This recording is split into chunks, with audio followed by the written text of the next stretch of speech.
Good evening, good day, everybody, and welcome back to the Ask Abhijit show, episode 21208.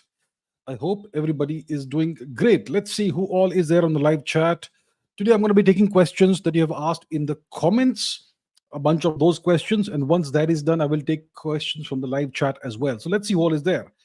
I can see Rainbow, Free Soul, Sumesarach disappeared, Ravindra Chaudhary, Komal, Vikramaditya Rathore, Shaswat Mukherjee, Gautami, Biplab Dutta, Special Operator, Kenneth Tan from the Philippines, much love, Free Soul, Sumesara Chirag, Nirmala Parulekar, Bhavyansh, Agent Binod Bollywood Vale, Nanda Kishore, Maklavin, Zubong Izung, good evening, Annabeth Jackson, hello, Red, Winter Rangers Wolf, Aman Kumar, Vikrant Marathe, Vladimir Patil, hello, Rutvij Majumdar, Gaurav, Raghav Gupta, Vladimir Abhijit Chavda, Biswajit Lodh, Karan Nalawat, GK, Jawaharlal Chavda, Miguel Diaz, Animish, Jay Dikshit Bonsoir, Rajat Gupta, Rajat Chopra, Cosmic Gaming 7781, Ankita Kachap, hello, Anant Pai, LJ the Man, Satish Chauhan, Harsh, Kim Jong Un, well, hello,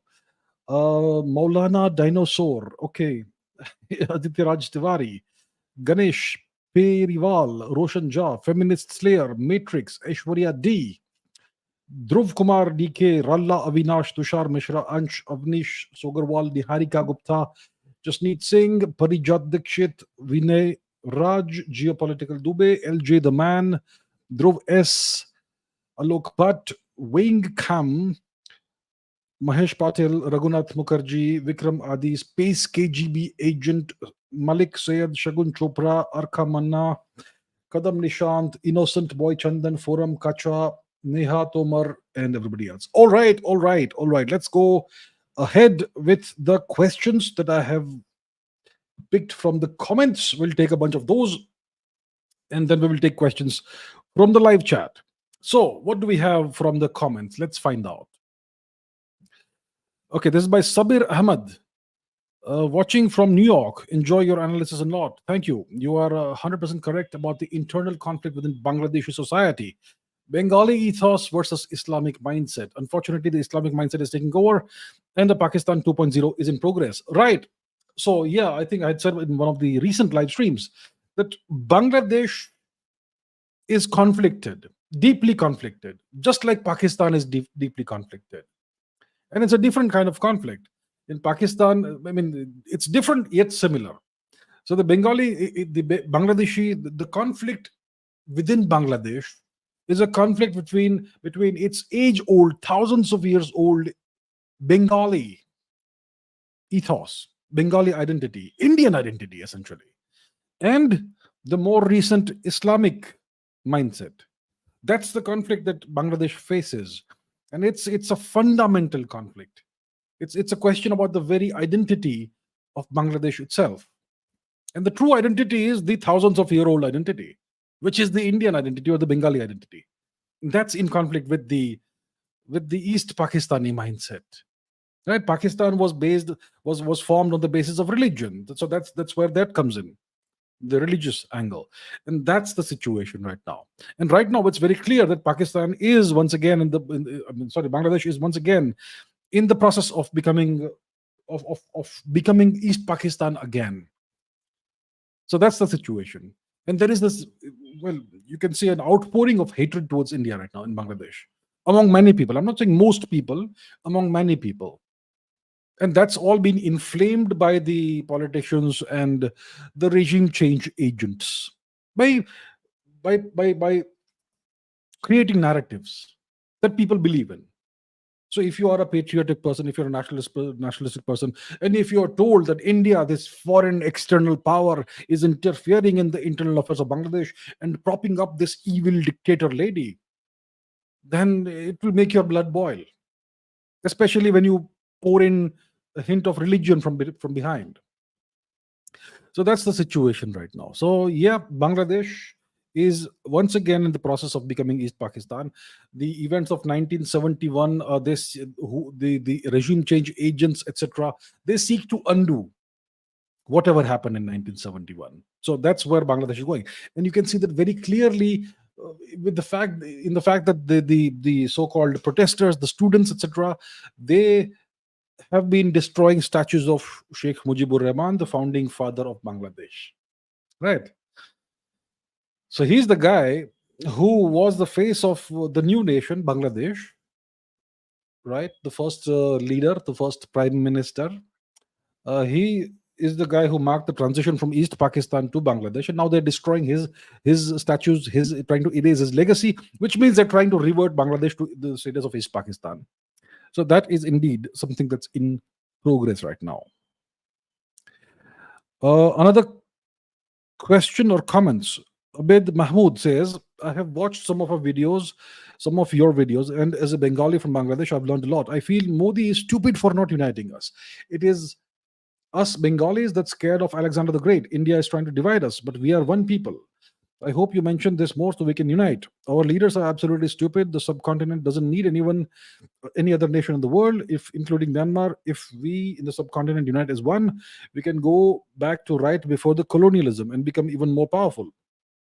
Please share this message with your audience. We are one people, one nation. We are only divided because of the West. Yeah, lots of interesting aspects to unpack in this. We are indeed one people. We are not one nation in the sense of a nation state. We are one civilization, and we have historically been the same civilization for thousands of years. And you are right, we are divided because of the West to serve a Western agenda. They are the ones who divided the subcontinent, fragmented and balkanized the subcontinent to serve their agenda, to serve their geopolitical objectives. That's why India was broken up into pieces, right? In 1947, East Pakistan, West Pakistan. Before that, Myanmar was taken, Burma was taken out in 1935. Sri Lanka was separated. Afghanistan happened before, a few centuries before.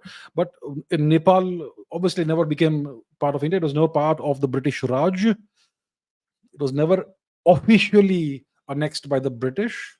So that's how the subcontinent was divided. And this artificial nation, Pakistan, which is East and West Pakistan, it was created to further the British or Western geopolitical agenda in this overall extended region, which affects the geopolitical situation from all the way from West Asia to Southeast Asia. Because India, the Indian subcontinent, occupies this incredibly important strategic location in Eurasia. It dominates the Indian Ocean region and much more. It dominates the trade routes, the shipping routes, and all that. So that's why they divided the nation, they broke up the nation, and to justify the breaking up and partitioning of the nation, they created they sowed over decades these seeds of hatred among the people of India, and they exacerbated the legacy of the Turkic colonization of India. And they are past masters at doing this: divide and conquer, divide and rule. So that's the situation. And right now, Bangladesh obviously is a separate country. In 71, we had the chance to reunite, but our government in India chose to not reunite East Pakistan or Bangladesh with the rest of India. It was out of India for just 24 years at that stage. But no, it was given independence. And since then, a lot has happened. A lot of water has flown down the bridge. Now, is Mr. Modi stupid for not uniting us? Are our leaders absolutely stupid? Look, Mr. Modi is currently not in a position to reunite the subcontinent or reunite Bangladesh with India. First of all, there is a very strong anti-India sentiment in Bangladesh. The right time to reunite East Bengal with India or East Pakistan with India was 71. It was the perfect opportunity. And at that time, there was no anti-India sentiment among the people of the region, of East Pakistan or Bangladesh. There was no anti-India sentiment at the time. But we chose not to reunite. India's leadership chose not to reunite Bangladesh with India. Bangladesh became a separate nation, and over the next 50 years, the anti-India sentiment has been slowly built up. And now the people of Bangladesh, most of them, a large number of them, have a very strongly anti-India sentiment. So now is not the right time. You open the borders, reunite, there's going to be communal clashes, violence, riots, whatnot. Mass migration It's going to be a disaster if we do it right now. What needs to happen is the anti-India narrative that has been constructed over the past 50 years needs to be essentially defanged, right? But how does it happen? Right now, you have a strongly anti-India government in power, so it's going to be strengthened right now. So it's not the right time for Mr. Modi to reunite. And first of all, even if he wants to reunite Bangladesh with India, how does he do it? Because Bangladesh right now is a US proxy. It's a newly minted US proxy state, newly minted US vassal state. The moment India tries to do anything, the Americans will they are waiting for an opportunity to, well, impose sanctions on India or do whatever they genuinely wish to do vis-a-vis India. So that's where we are right now. There have been lots of opportunities in the past that have been missed by our leaders. Right now, India is not that powerful that it can stand up to the US and do what it wants in the subcontinent. It was possible in 71 because India had the backing of the USSR, which was as powerful as the US. And that's why it happened. Right now, it's a unipolar world. The US is the only superpower. Nobody can stand up to it. They're right now playing games in Indonesia. There's a regime change that's going to happen in Indonesia as well. They are trying to upend the entire region, the extended subcontinent region. So, yeah, but overall, we are the same people. No question about it. No question about it. Was it Bengalis who scared of Alexander the Great? Well, when Alexander attempted his hair-brained invasion of India, the Nanda dynasty, the Nanda Empire was in power in India. It was based out of Patliputra. The capital was Patliputra, and it's part of the extended Bangladesh region, of course. Well, Patliputra was Magad, and south of Magad, essentially, you have Bangladesh, this giant region, and Magad and Bangladesh definitely was part of the Nanda Empire, as was most of the Indian subcontinent. So yes, Bengalis or the people of Vanga were definitely part of the overall ethnicity or overall civilization or military force that scared off Alexander the Great's soldiers. They refused to take one step further eastwards. They knew what was awaiting them. They would have been annihilated by the military might of the Nanda Empire. So yeah, that's the deal. So I hope we reunite in the future, but we have to reunite on our terms, as in us, the people of the subcontinent, and we cannot reunite when there's a situation where there's a significant amount of hostility towards India in Bangladesh. We can't reunite at the time because that's going to cause incredible chaos.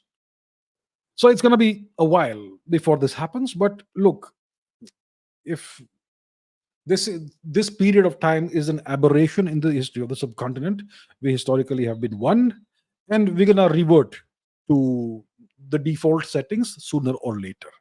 For that, India is going to have to rise economically, militarily, etc. And that's the direction India is headed towards, and that's why the West wants to impede India's growth. So that is where we are right now in 2024. But I appreciate your comments and the sentiments you express. Okay, let's talk about Mr. Modi's recent visit to Ukraine. So, a number of questions here. Why is Prime Minister Modi visiting Ukraine? Is he being pressurized to do so? How do Washington, D.C. and Moscow see Modi ji's Ukraine visit? Yeah. And what's the impact of Narendra Modi, sir, traveling to Ukraine? What's going to be the response of Russia, China, and the US? So the main question is, why has Mr. Modi, Prime Minister of India, visited Ukraine? He concluded his visit yesterday. He's back today, or whenever he came back. He's already back in India, as far as I know. So it was a brief visit. He visited Kiev. He met with Mr. Zelensky, gave him a hug, and put his hand on his shoulder. Then there were some agreements signed, and then Mr. Zelensky lectured India and condemned India for buying oil from Russia and demanded that India become pro-West, pro-Ukraine, etc. So Mr. Modi goes to Ukraine, meets Zelensky, and then Mr. Zelensky gives Mr. Modi a lecture. Okay, a sanctimonious lecture. That's essentially what happened. So why did Mr. Modi visit Ukraine? First of all, look, we have to understand that India's foreign policy, what is the purpose of India's foreign policy and foreign engagements with other countries? The purpose is to serve India's national interest. right? To serve and further India's national interest. That is supposed to be the only objective of any nation's foreign policy, including India's. So now we have to ask ourselves, in what way does Mr. Modi's visit to Ukraine serve or further India's national interest? The only thing I can come up with is that the Ukraine war, which started in 2022, February, this war has depressed the economy of Europe. It has sent a few European economies into recession, and overall, it's kind of depressed the overall economy of the Western world. And India needs to grow economically. We know that we need to keep growing for the next 20 years, 30 years, if you want to become a middle income nation and a great power. So if half the world's economy or more than half the world's economy is depressed, then it's not good for our economy, because we need to trade with them, we need to export things to them and get money from them and so on and so forth. We need to engage economically. And if their economy is not doing well, our economy also will suffer to a certain extent as a result, or maybe to a large extent. So we want the Western economy to start doing well again. And the major trigger that depressed the Western economy, European economy, etc., was the Ukraine war. The Nord Stream 2 thing and the cutting off of Russian gas supplies to Germany and so on and so forth. Lots of factors involved in there. So hopefully, if the Ukraine war ends or there's a ceasefire or some kind of negotiated settlement, then maybe the European economy will start doing better again, and it will help India's economy as well. So that's the thing one can think of, that maybe Mr. Modi has gone to Ukraine to offer India's good offices as a mediator between East and West, because India is uniquely positioned to serve as a bridge between East and West if both sides so desire. India has a great amount of comfort and trust with Russia. India has a great amount of comfort and trust with the West as well. So we can mediate and hopefully get both sides to the negotiating table, and hopefully bring about a negotiated end or ceasefire to the war. That's the far-fetched scenario one can think of, which could serve or further India's national interest. Now, the West doesn't want to negotiate. We know that. Putin has been saying for a long time, let's negotiate. Let's go and sit on a table and do diplomacy and negotiate. The West doesn't want that. So this is a far-fetched scenario. Okay. So why has then say it's almost inconceivable that the West wants to negotiate with Russia? It's probably not going to happen. And you have the US election coming up very soon, the presidential election, and if Mr. Trump comes to power, there may be some chance of negotiation. But would he want India to be involved or not? We don't know about that. So there's a lot of ifs and buts and lots of factors in this. So the scenario I am presenting to you, that it may serve India's national interest to act as a mediator between East and West and eventually bring about the end of the Ukraine war. It's a very far-flung, far-fetched scenario, but that's the only scenario which I can think of that serves the Indian national interest. Is there any other factor that would have caused Mr. Modi to visit Ukraine? Well, pressure. Yeah? Look, Mr. Modi recently visited Moscow. He met with Mr. Putin, right? And we have good, excellent relations with Moscow. The West doesn't like it. We have refused to come on board with the Western sanctions on Russia. The West doesn't like it. We have been purchasing very large quantities of Russian oil. The West doesn't like it. And the West the Americans recently engineered a regime change operation in Bangladesh and propped up a very strongly anti-India government right in India's neighborhood, in India's backyard. They already have engineered a coup in Pakistan, which people don't even realize was a coup, the ouster of Imran Khan, who was pro-China. And now we have a very strongly pro-US government in Pakistan as well. India is being encircled. Now there's a regime change operation unfolding in Indonesia right now. Student protests, etc., etc. Same old playbook. So the Americans have the ability to engineer regime change anywhere they want. Okay, so they would have, I assure you, they would have pressurized India. They would have pressurized Mr. Modi to go and visit Ukraine. And then Mr. Modi has to go there and he has to listen to Zelensky lecturing him and condemning India and criticizing India. Did that serve India's national interest? No, but it did. That you acceded to the American demands, and that would, to some extent, for some time, mollify them, perhaps the Americans. So, how will Washington D.C. see this visit of Mr. Modi to Ukraine? They'll see it as a win, that we got Modi to do whatever we wanted. We demanded this, and he had to compromise, and he had to accede to our demand. So they can see that there is more room for pressurizing India now as compared to before. Because Mr. Modi now is heading a coalition government. He is not all powerful. He is a diminished prime minister. He is a weaker prime minister. The Americans can pressurize the various political coalition partners in the India government, and they could actually bring the government down. The Americans are capable of doing that. So now Mr. Modi is more vulnerable to American pressure. You understand? That's how the world works.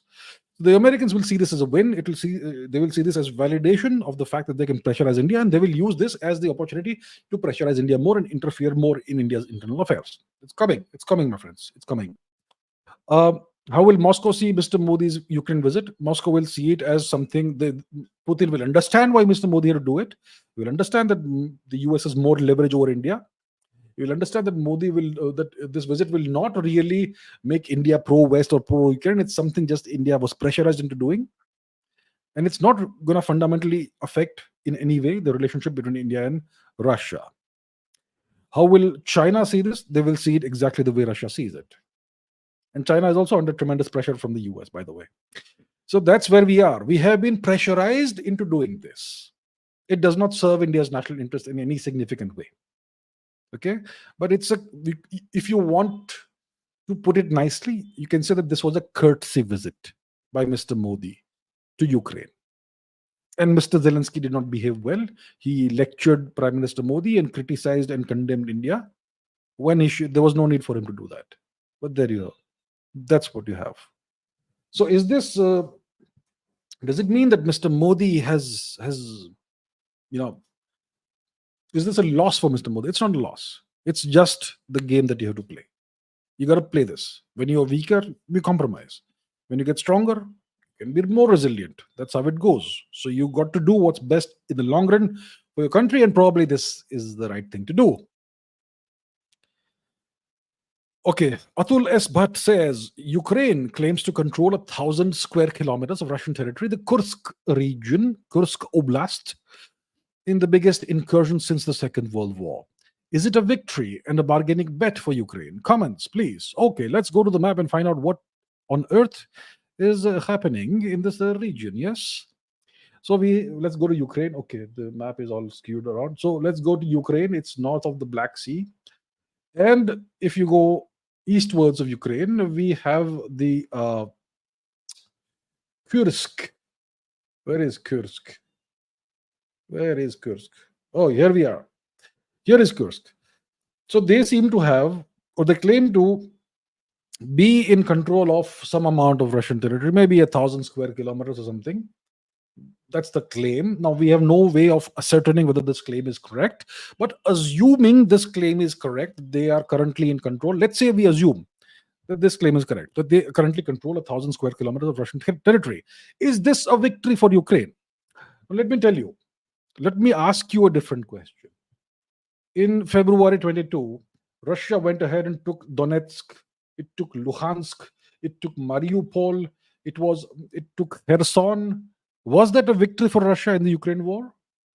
They had advanced all the way, Russian tanks had advanced all the way to the outskirts of Kiev. Was that a victory for Russia?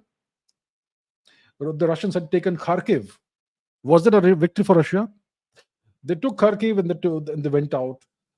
They took Kherson and then they retreated. They were on the outskirts of Kiev and they retreated. So was that a victory or a loss for Russia? The Ukrainians lost so much territory. Is that a loss for Ukraine? Have they lost the war? There were so many other battles that happened. So the war is ongoing. This is a temporary situation in the war. This is not the end of the war. A victory or a defeat is something that signals the end of a war.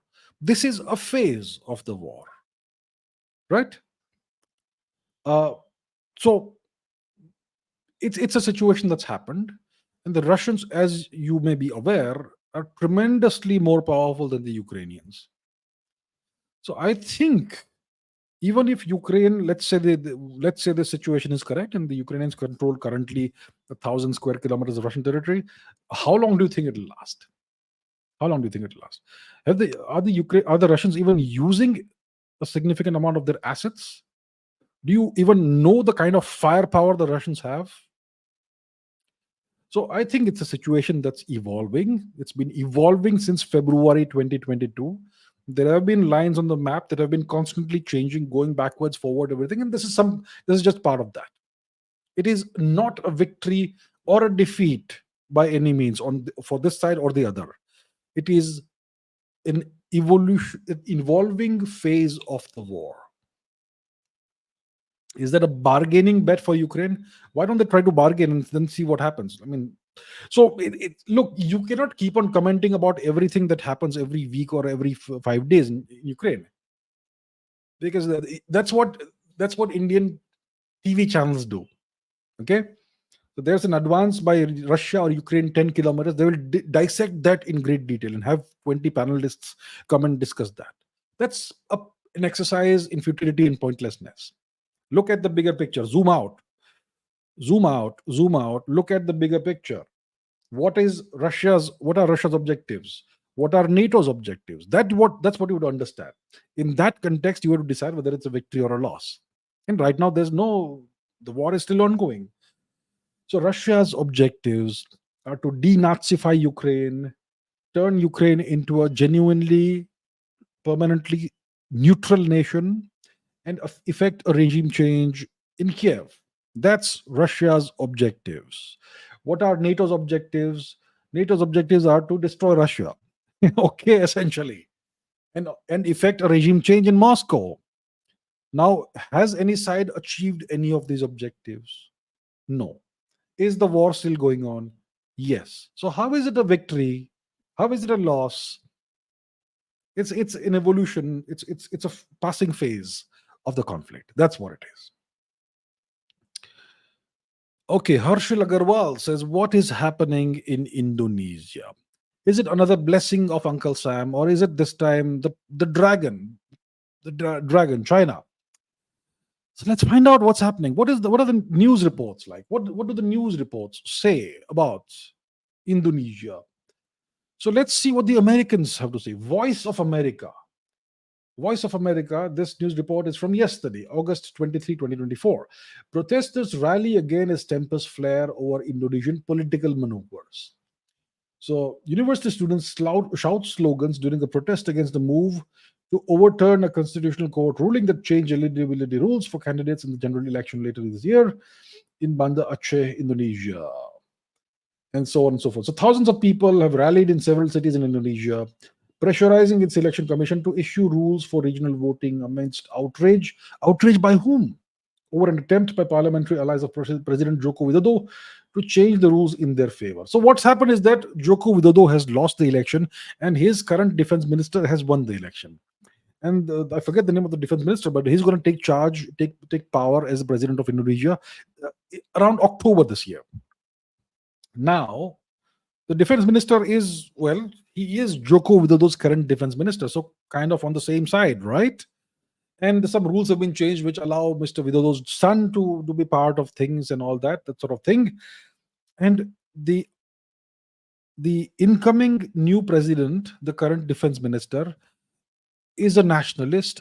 He's portrayed as a nationalist right-winger, and he's in favor of an independent foreign policy, a non-aligned foreign policy, let's say, for Indonesia, and he's in favor of good ties with Russia. Now, that is very naughty if you are America. Very naughty behavior. That is not acceptable. So what do? Regime change operation. So that's what we are seeing here. Now let's see another news report. Let's put that on the screen. Give me a second. Right. So what are the students saying? This is the Straits Times. We cannot remain silent. Students at vanguard of Indonesian protests amid worries about democracy. Jokowi is a mistake, apparently. A city in West Java. They are gathering outside Indonesia's parliament complex yesterday in Jakarta. Um, so apparently, so what's being this situation is being portrayed as students fighting for democracy, and Jokowi is an authoritarian, uh, undemocratic leader. So naturally, students are the good guys, and they have to do things like these, right? This is the BBC, another Western publication. Police clash with protesters over Indonesia law change, and you can read the thing. And Jakarta, la la la. Now let us see another one. Okay, this is from tempo.co.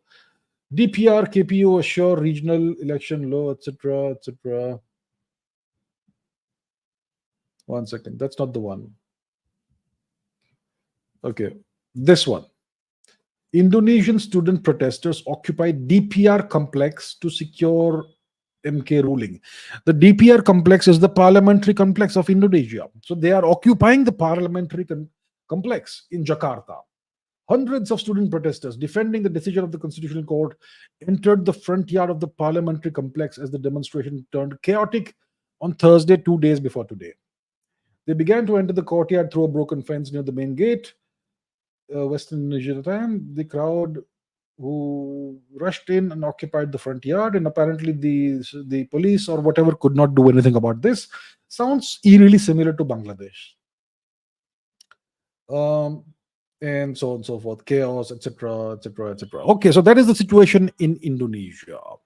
So the current Indonesian government is kind of has a mind of its own and wants an independent foreign policy, wants a non-aligned foreign policy, which means we take our decisions. We don't need anyone's advice or anyone's lectures. And they are okay with a good relationship with Russia, which is no, no, no, no, no, no from the American eyes, from the American perspective. So then what is happening in Indonesia makes sense, naturally, right? So it's a blessing from Uncle Sam. Now, if you look back at the history of Indonesia, Indonesia becomes independent, what, 1930 something, whatever, whichever year it is, and President Sukarno takes power, and then President Sukarno is ousted in a military coup. And who's the guy who's the ringleader of the coup? President Suharto. President Suharto ousted Sukarno in a coup.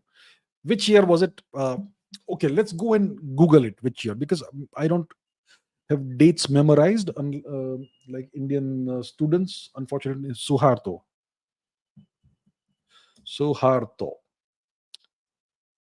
So he took power in 1968, and he unleashed mass killings, etc. As soon like before he took power, and he was kind of like his coup was an outcome of these mass killings and all that, the reign of terror, which was supposedly an anti-communist thing. Okay, it was supposedly to eliminate communists because communists are evil.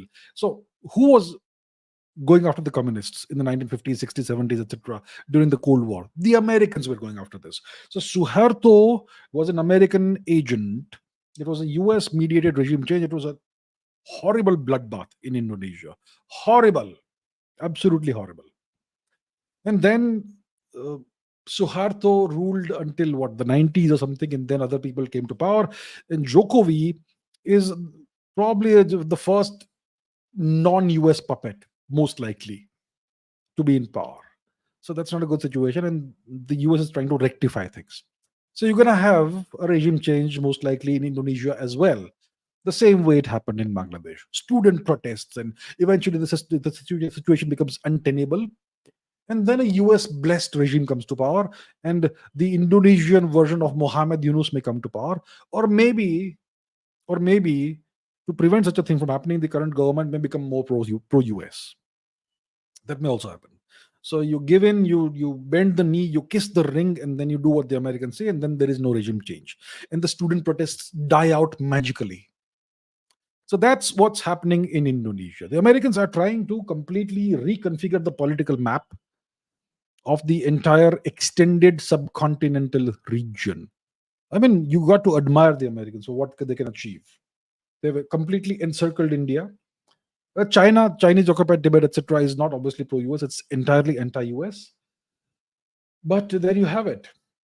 So if Indonesia again becomes very strongly pro-US, Malaysia is already strongly pro-US, then once again the Americans can blockade the Malacca Strait. You see, the Malacca Strait is of vital importance. The Americans will soon have an island of their own, the St. Lawrence, whatever it's called, St. Martin's Island, which belongs to Bangladesh. The Americans will soon take over, establish a military base there. They will have an artificial nation called Cookie Land, de facto nation. Bangladesh is pro-US, and now Indonesia, one way or the other, will once again become a pro-US nation. And then the Malacca Strait is theirs to control. America. You got to admire that, really. That's how you do it. That's how you exercise, project power, and exercise the power that you have over various nations. SunMoon0877 says, why does Poland not allow immigrants since Poland is part of the European Union? So the EU has this policy that when people from certain parts of the world come in apparently as refugees and apply for political asylum in EU member nations, then these European Union nations must accept them as long as they are from certain religions and certain countries, okay? And then these refugees should be redistributed all across the European Union nations. That's the kind of thing they have. And if a certain nation does not want these immigrants, then they need to pay, I don't know how many dollars per immigrant, maybe $10,000 or $20,000, 20,000 euros, I believe, per immigrant that is not allowed, or something like that. So if 10 immigrants are refused entry by a nation, they have to pay the European Union 200,000 euros. And if 100 immigrants are not allowed by a nation, then they have to pay the European Union 2 million euros, and so on and so forth. So the European Union assigns quotas to every nation. And these nations have to accept and host these refugees, who generally are military-aged men from Western Asian nations, or Afghanistan, or Iraq, or whatever, or certain African nations. And they never go back, right? So that's how the demography of the European Union is being permanently changed, altered, on orders from Brussels, which is controlled from Washington. That's what's happening. Now, there are two nations, Poland and Hungary, that disagree with this, and they are not allowing immigrants. When it comes to Poland, let's just take a look at where Poland is on the map. So where is Poland? Let's go to the map. The Poland is west of Ukraine, right? Poland is west of Ukraine and west of Belarus. So Poland is a nation that has a policy of selective immigration. They have accepted more than 1 million refugees from Ukraine, but they have refused to accept refugees from West Asia or Africa. And they say that there are national security issues and sovereignty issues. So we will decide who comes in and who doesn't come in, which should be right. But the deal with the EU is that when you become a member of the EU, you give up some of your sovereignty. You have to lose some of your sovereignty as a member of the EU. And Poland doesn't want to lose that sovereignty, neither does Hungary. And they don't want to pay their fines either. So they're in this dicey situation. So Poland is doing this to safeguard their demographic integrity, their ethnic integrity, their cultural integrity, and overall their sovereignty. They're doing that to safeguard their sovereignty and the integrity of the nation. That's why they don't allow immigrants. Let's see how long this situation is able to continue, how long they're able to keep refusing. Because the EU is much more powerful than Poland. But Poland is an important nation because Poland is right west of Ukraine. If hypothetically Ukraine sooner or later loses the war to Russia, then NATO says that Russia will then try to take over Poland and other nations west, because they claim that Russia wants to expand, is a hegemonic expansionist nation. So after Ukraine, it will be the turn of Poland, etc. So Poland is the next bulwark for Western Europe. So Poland is militarizing. They already have more tanks than Germany. They already have more artillery pieces, howitzers, etc. than Germany. They are spending, I don't know, maybe around $10 billion purchasing arms, ammunition from South Korea, from the US, etc. F-35 fighter planes, more than 1,000 tanks, roughly 1,000 tanks from South Korea, fighter planes from South Korea, trainer planes from South Korea, and much more. So Poland is very important. So Poland maybe that's the reason why the Poles are able to perhaps get away with this intransigent attitude of not bending the knee when it comes to immigration. But let's see how long that lasts. So that is the situation. Shrey Bansal says, if Russia values its relations with India, why does it still engage with Pakistan? They invited Imran Khan to Russia on the eve of the incursion. Yes, February 2022.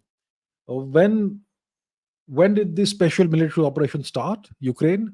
I think 24th of February 2022, I believe, if my memory serves me right, sometime in February.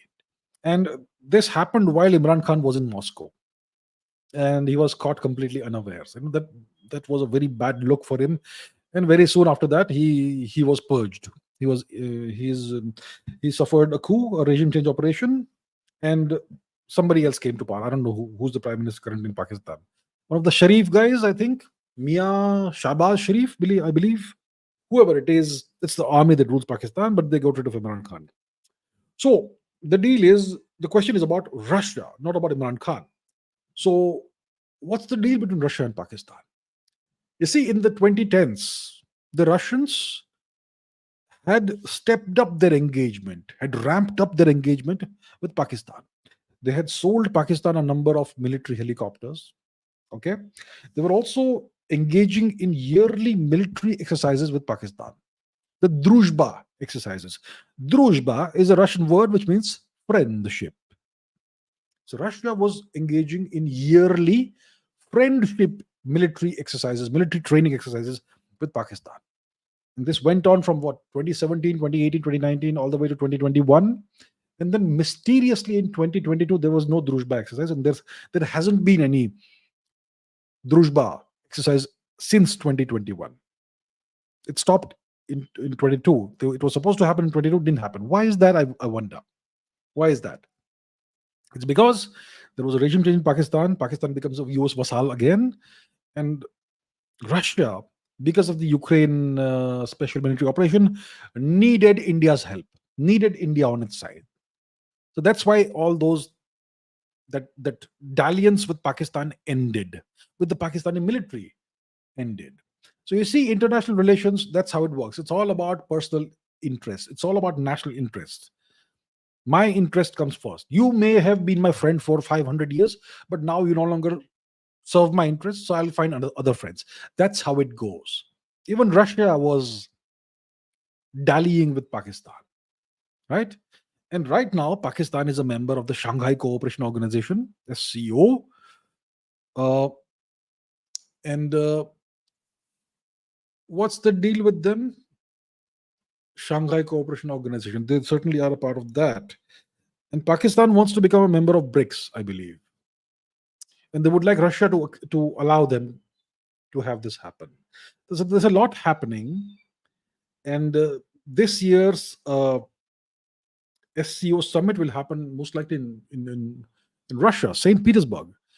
And the Pakistanis are going to pressurize Russia to allow them to enter BRICS, and various other things are going on. So the Pakistanis are still trying to court Russia, and it's up to Russia to do what it wants and to decide which relationship is more important. Because if they go ahead with Pakistan, it's not going to go well with India for sure. And India certainly has options. So you see, it's all about these calculations in international relations, in geopolitics. India and the USSR had a great relationship. Well, it served both nations' purposes. That's why the relationship was great. It was founded on shared interests. It was not about all love and hugs and shared values. It's never about shared values. It's always about shared interests. Russia and Pakistan have no shared values, but they were engaging together for a while. India and Russia may have some shared values for sure, but it's more about interests than values. When the Americans talk about their relationship with India, they play up the shared values. We have shared values with India. We are democratic nations, so on and so forth. When the Americans talk about their relationship with Pakistan, they talk about shared interests. And I promise you, interests trump values, which tells you that the American relationship with Pakistan is stronger than than the American relationship with India. That's how it goes. Uh, so right now, Russia will not engage that much with Pakistan, and they will be wise not to, I would say, because look, they've got to work together with India. We have shared interests. There's much more overlap of interests between Russia and India than Russia and Pakistan. I mean, no question about it. So there you have it. Rodrajit Sarkar says 80% of Moldova citizens are ethnically Romanian. Then why is Moldova not part of Romania? Is a good question. Yes, let's look into this. So where is Moldova, first of all? So it's in Eastern Europe. Okay. You know, the Ukraine war is raging. So if you go to Ukraine and you go to the southwest of Ukraine, you have this nation called Moldova. And the capital is Chisinau. This is the capital of Moldova. Now, the question is, and you are right, that the majority of the citizens of Moldova are ethnic Romanians. So why is Moldova not part of Romania? Is the question. So now, let's understand this. You know, there used to be something called the Ottoman Empire. The Ottoman Empire was, you could say, the successor state of the Byzantine Empire. They destroyed the Byzantine Empire, the Turks, and they conquered this entire land, Anatolia and Thrace, etc. And they established an empire here, and it was a massive empire. It conquered most of Arabia. It conquered much of North Africa and significant parts of Eastern Europe. So the Balkan region was under the Ottoman Empire, and there's still all the Balkan nonsense that goes on is a legacy of the Ottoman occupation of the region. So Albania, Bosnia, Serbia, Croatia, etc., was all part of the Ottoman Empire, and obviously so was Greece, so was Romania, and so on. So that's the background, that Moldova was then part of the principality or the region of Moldavia. It was part of the Ottoman Empire. Now, in the early 19th century, there were conflicts which were ongoing between the Ottoman Empire and the Russian Empire. And Russia defeated the Ottomans and took over this principality of Moldavia. Then, after the end of the First World War, Moldavia becomes part of Romania. It became part of Romania, what, 1918 or thereabouts? 1918 or thereabouts. Then there is the Second World War that happens. There is the Molotov-Ribbentrop Pact between Nazi Germany and the USSR. And as part of that, the USSR takes over the eastern part of the Principality of Moldavia, which becomes the Moldova SSR, Soviet Socialist Republic. And then this entire region, this present-day country of Moldova, becomes part of the USSR. And it is Russified.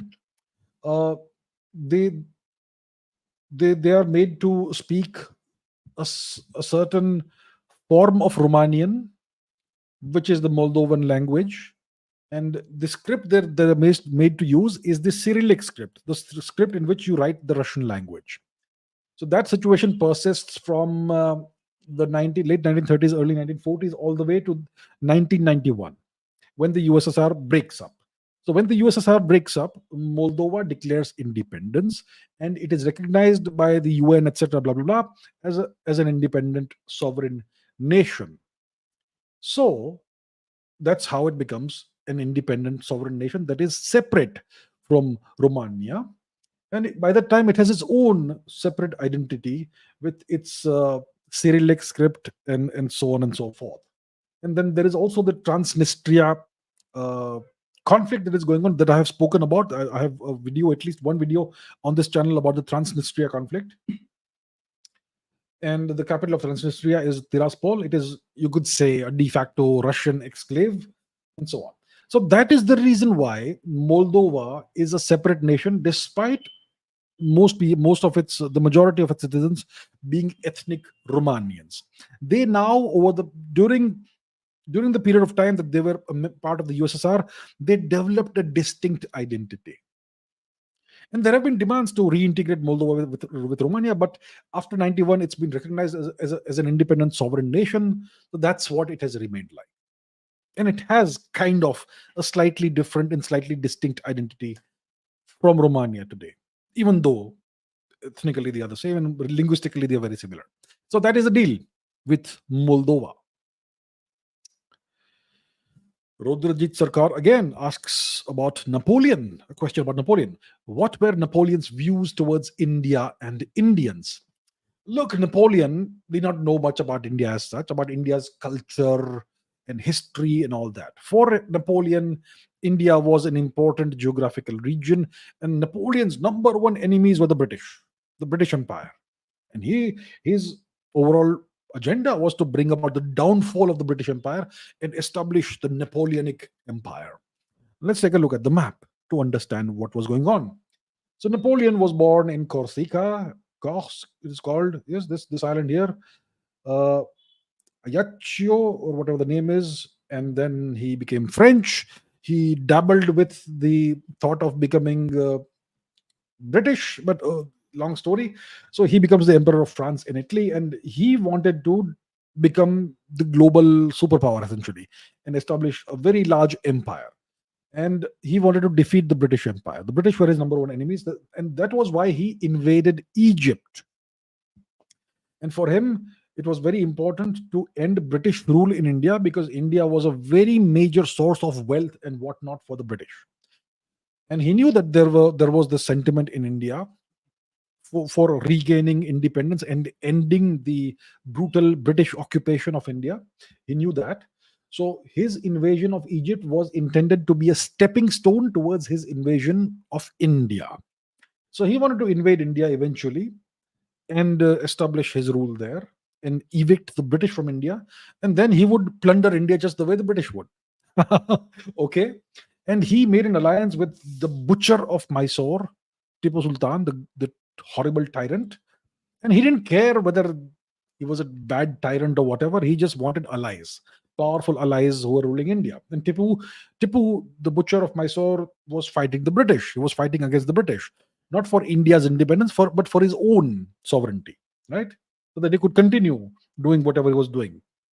So that's why Napoleon established an alliance with Tipu, and I believe he sent messages and letters and diplomatic embassies to other Indian rulers as well. But the alliance that he made was with Tipu.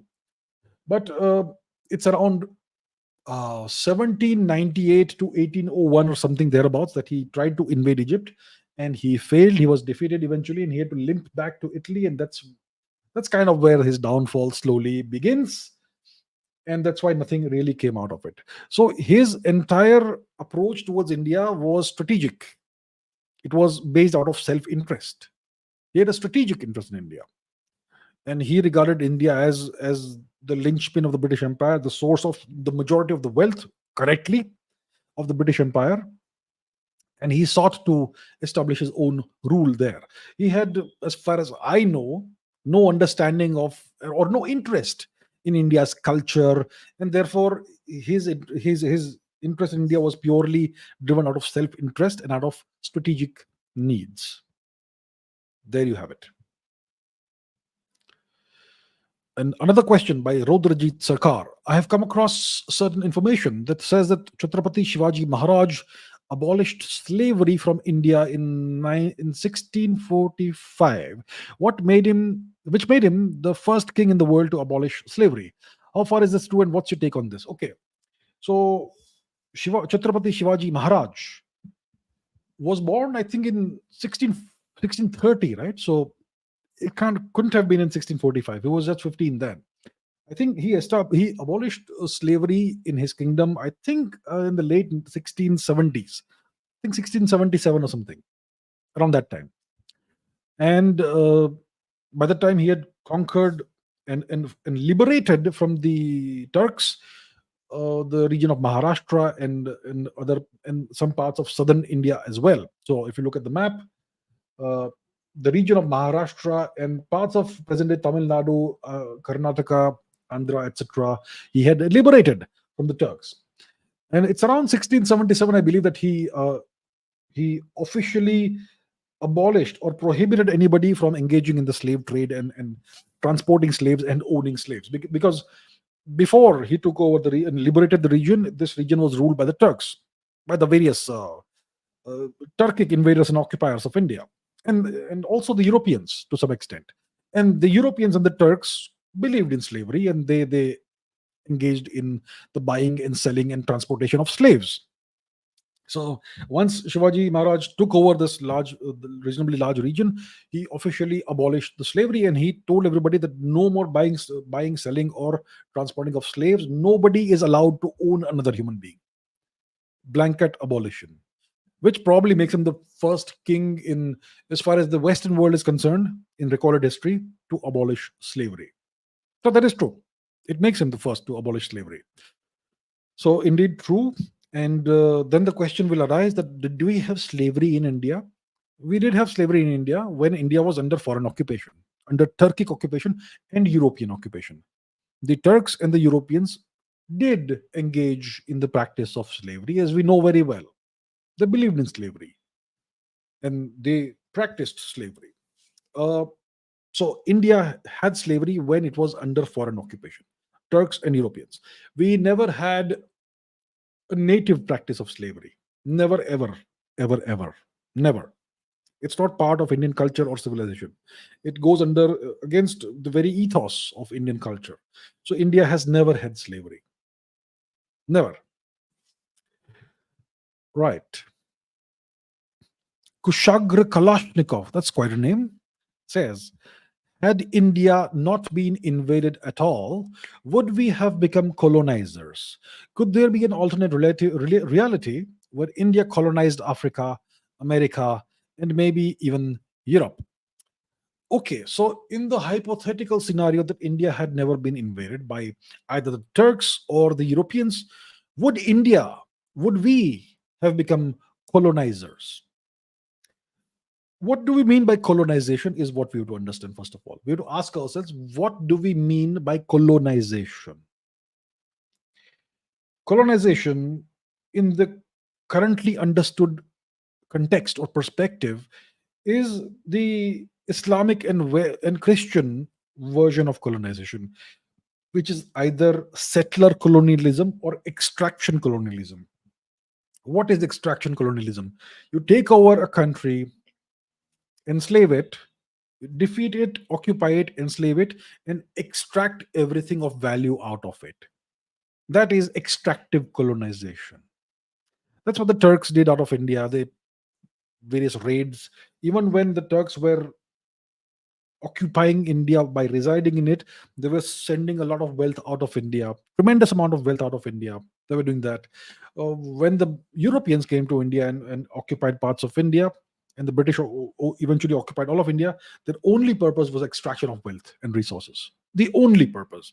So that is extractive colonization. To beggar the country that you're colonizing, to reduce the people to beggarhood. And the British did conduct a genocide in India, no doubt. Even the Turks. The Turkic genocide was even more massive than the British induced genocide. Now, so that is extractive colonization. The other form of colonization is settler colonization, which means you steal the land of the natives. So, what's happened in Australia? Settler colonization. A superior race, they believe that they are a superior race, the Europeans, the British, they came and took over this entire continent and essentially enslaved the natives and turned them into third class citizens, which they still are. In Tasmania, they entirely wiped out the native population. In New Zealand, the natives are essentially second class citizens, right? That is settler colonization. The Europeans came and stole the entire land and settled in it and reduced the natives to second or third class status if they were allowed to survive at all. If we look at the Americas, the same thing happened. between 50 to 100 million Native Americans were killed in North America over a certain time period. And today, the natives of North America are second class citizens, right? They live on reservations in terrible conditions, and they have no say in their future. And it is the settlers who rule the land. The settlers are the Europeans. And the same thing essentially is going on in South America. That is settler colonization. The colonizers did not have the objective of stealing the resources, extracting the resources and the wealth. Their objective was to steal the land itself. So that's the two forms of colonization that we can think of: extractive colonization and settler colonization. Now, does this synchronize, or does this align with India's cultural ethos?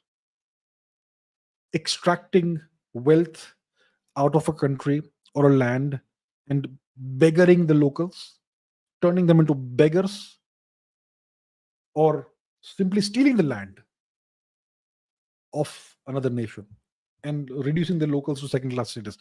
It does not align with India's civilizational and cultural values. So Indians, historically, before we became colonized, we were travelers. We were a supremely maritime nation. Indians, there is evidence of Indians settling, or at least having a presence in Australia 5,000 years before today, roughly. Okay. And there is no evidence that Indians colonized Australia or extracted anything out of Australia. But about, if you look at the DNA of the Aboriginal people, the true natives of Australia, about 10% of the DNA is of Indian origin, which means Indians came there, settled down, and intermarried with the locals, and became the locals. That's what happened. Now, India has a very old history of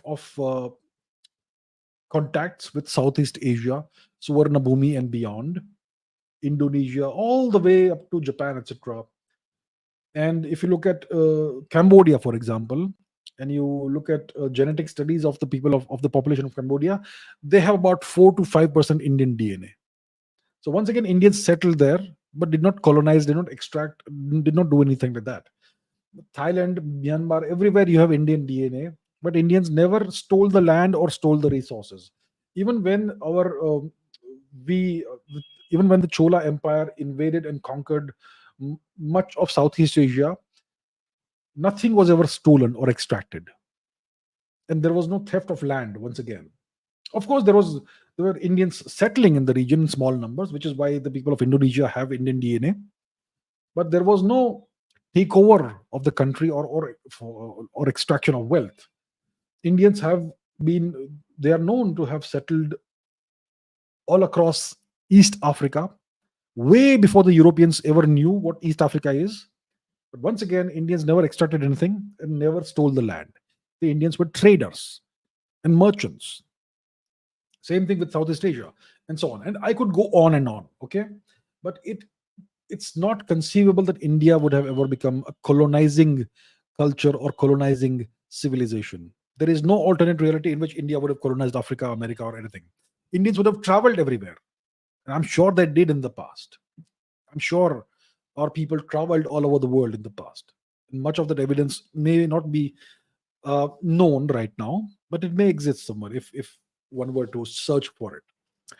We know about Africa, we know about Australia, we know about Egypt, we know about West Asia, we know about Eurasia, we know about China, we know about Japan. The question is, did Indians reach the Americas? That's the real question. Europe and all, we know that we had ties, Africa, Eurasia, everywhere, Eastern Asia. The question is the Americas. But even if we did reach there, we did not ever colonize. Some of us may have settled there. So that's the deal. There is no alternate reality in which India would have colonized other lands. Indians would have had contacts. They would have done trade. They would have settled there in small numbers. But Indians were never extractive. Indians were never thieves of land. Never. Another question by Kushagra Kalashnikov. What are your thoughts on guns? I think the Second Amendment makes a lot of sense. The idea that a society in which only the ones with guns are the cops is kind of terrifying, because if the government goes tyrannical, you're screwed. Could it work in India? So, first of all, let's ask ourselves, what is this Second Amendment that Kushagra Kalashnikov speaks about? So, let's go to Google, and it's the Second Amendment of the U.S. Constitution that he's talking about. So, let's search for it. Second Amendment. All right, that's it. So, you're talking about the U.S. Constitution, and let's see what Wikipedia has to say, because in this case, they're going to be accurate. The Second Amendment of the United Constitution protects the right to keep and bear arms. It was ratified in December 1791, and so on and so forth. The right belongs to individuals for their self-defense in the home, while also including as dictated, the right is not unlimited and does not preclude blah blah blah blah blah blah blah blah blah blah blah, etc., etc., etc. So it's about the right to keep and bear arms. That's what that's what the Second Amendment to the US Constitution is about, and that's what the Americans fight for. There's this constant demand to prohibit Americans from private citizens from owning and bearing arms. And obviously, you have the situation. There are all these massacres in the US, shootings, public shootings, school shootings, and all that. So that's a terrible situation in the US. And then the solution that's been proposed is that the American citizens should not be allowed to bear arms, right? So there's the pros and the cons.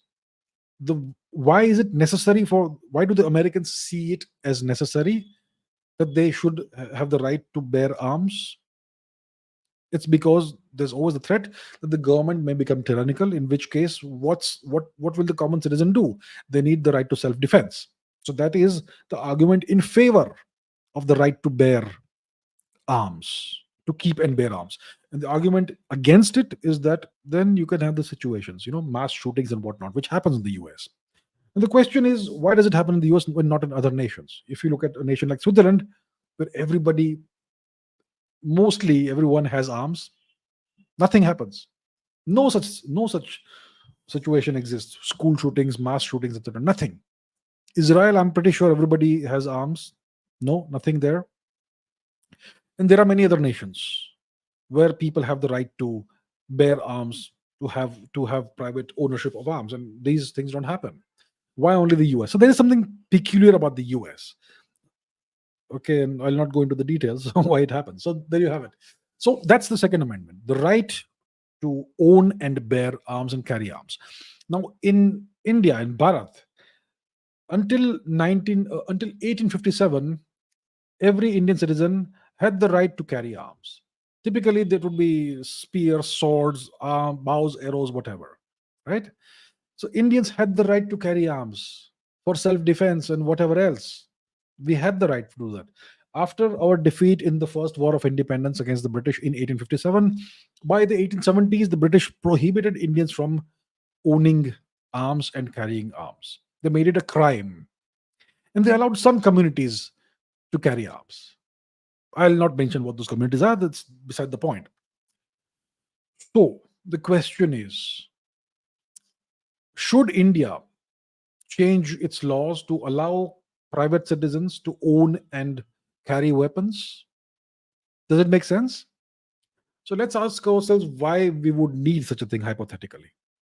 Is it because the government may go tyrannical? Well, I'm not sure about that. What it would, but if you changed the law and made it legal for private citizens to own arms, weapons, and to carry weapons, then it could make the defenseless no longer defenseless. Who are the defenseless in India? Generally, it's the Hindus, right? So it won't happen. Won't happen. Okay, JEE2025 says, what can I do to improve my communication skills, debating abilities, etc.? I am a 17-year-old JEE aspirant. Okay. What's communication skills? What are the different types of communication? There's verbal communication, there is non-verbal communication, there is written communication, there's public speaking, and so on and so forth. That's communication, mainly verbal and written. So how do you improve your, let's say, written communication skills? Well, you practice writing. Now, what do you write? Do you write literature? Do you write poetry? Do you write a memoir? Do you write a novel? Do you write technical literature? It's up to you. But you got to write. You need to have, if you want to improve your written communication skills, you need to do daily writing, 1,000 words, 2,000 words, whatever. Or maybe you want it to be object oriented writing, as in the case that like every your communication should have a purpose, your written communication should have a purpose. Maybe how to write better emails, how to write better essays, or whatever. Then you practice those things. How do you become a better cricketer, a better fast bowler? You bowl every day 10 or 20 overs, right? How do you become a better batsman? You play every day, right? You play, let's say, 500 balls every day. You bat. It's about practice, practice, repetition, repetition, repetition. How do you become a better musician? You practice every day. How do you become a better writer? You write every day. And every time you write, it has to have a specific purpose. Okay, today I'm going to write the drafts of, let's say, 5 emails, or I'm going to write 3 essays, or whatever it is. It should be time bound. It should be like every day I'll write this much, these many words, or I'll do these many exercises in this much time, 1 hour, 2 hour, whatever. So it has to be like that daily. It's like you have to put in the repetitions, like you do in gym. So that's how we do it for written communication. How do you improve your verbal communication skills? Well, you practice once again. You practice, practice, practice. So let's say you want to become a better debater. Then you do mock debates every day with your friends, with your classmates, with your parents, with your siblings, with whoever you can find. Do it every day. Engage in debates, right? If you want to become a better public speaker, well, assemble an audience of, let's say, 3 of your siblings or cousins, and give them a speech, and do it every day. And if you can find more people, classmates, friends, etc., do that. So it's all about repetition, repetition, practice, practice, practice. That's how you improve your communication skills. How do you become better at communicating? Okay, so if you practice, practice, practice, you will become more comfortable communicating. Let's say you want to become, you're scared of public speaking, scared of being on stage in front of people. Then you have to repeatedly put yourself in the situation that you're scared of, so that it becomes second nature, and you're no longer scared. But how do you improve your performance? So now you're no longer scared. You've done this 50 times, 100 times, you got used to it. But how do you improve the quality of your debating or writing or whatever? So for that you need to know a lot. You need to have a lot of knowledge, first of all. So let's say you have to give a seminar in college, okay, and it's about a topic that you know very little about. So you spend 3 days, 5 days researching the topic, and you write down the outline, and then you give the seminar. But then somebody asks you questions, and you're stuck, right? So to be able to be really comfortable with this and do it well, you need to have not narrow knowledge in the topic. You need to have broad knowledge in the topic. And that's how you can give lots of examples from different angles, and you genuinely, people can see that you know a lot about the topic. So you got to read a lot, you got to study a lot, and you have to write as well a lot. So that's how we do it. It's a process, it's a journey. You don't become a great cricketer in a week's time. It's going to take 2-3 years, and the same goes for these things, communication skills. But you've got to do it regularly. You need to have a weekly schedule, monthly schedule, whatever, and you've got to religiously do what the various exercises that you've set for yourself. And that, if you do that, then over just a period of a couple of months, 3 months, you'll start seeing genuine progress. And that's how we do it. All the best.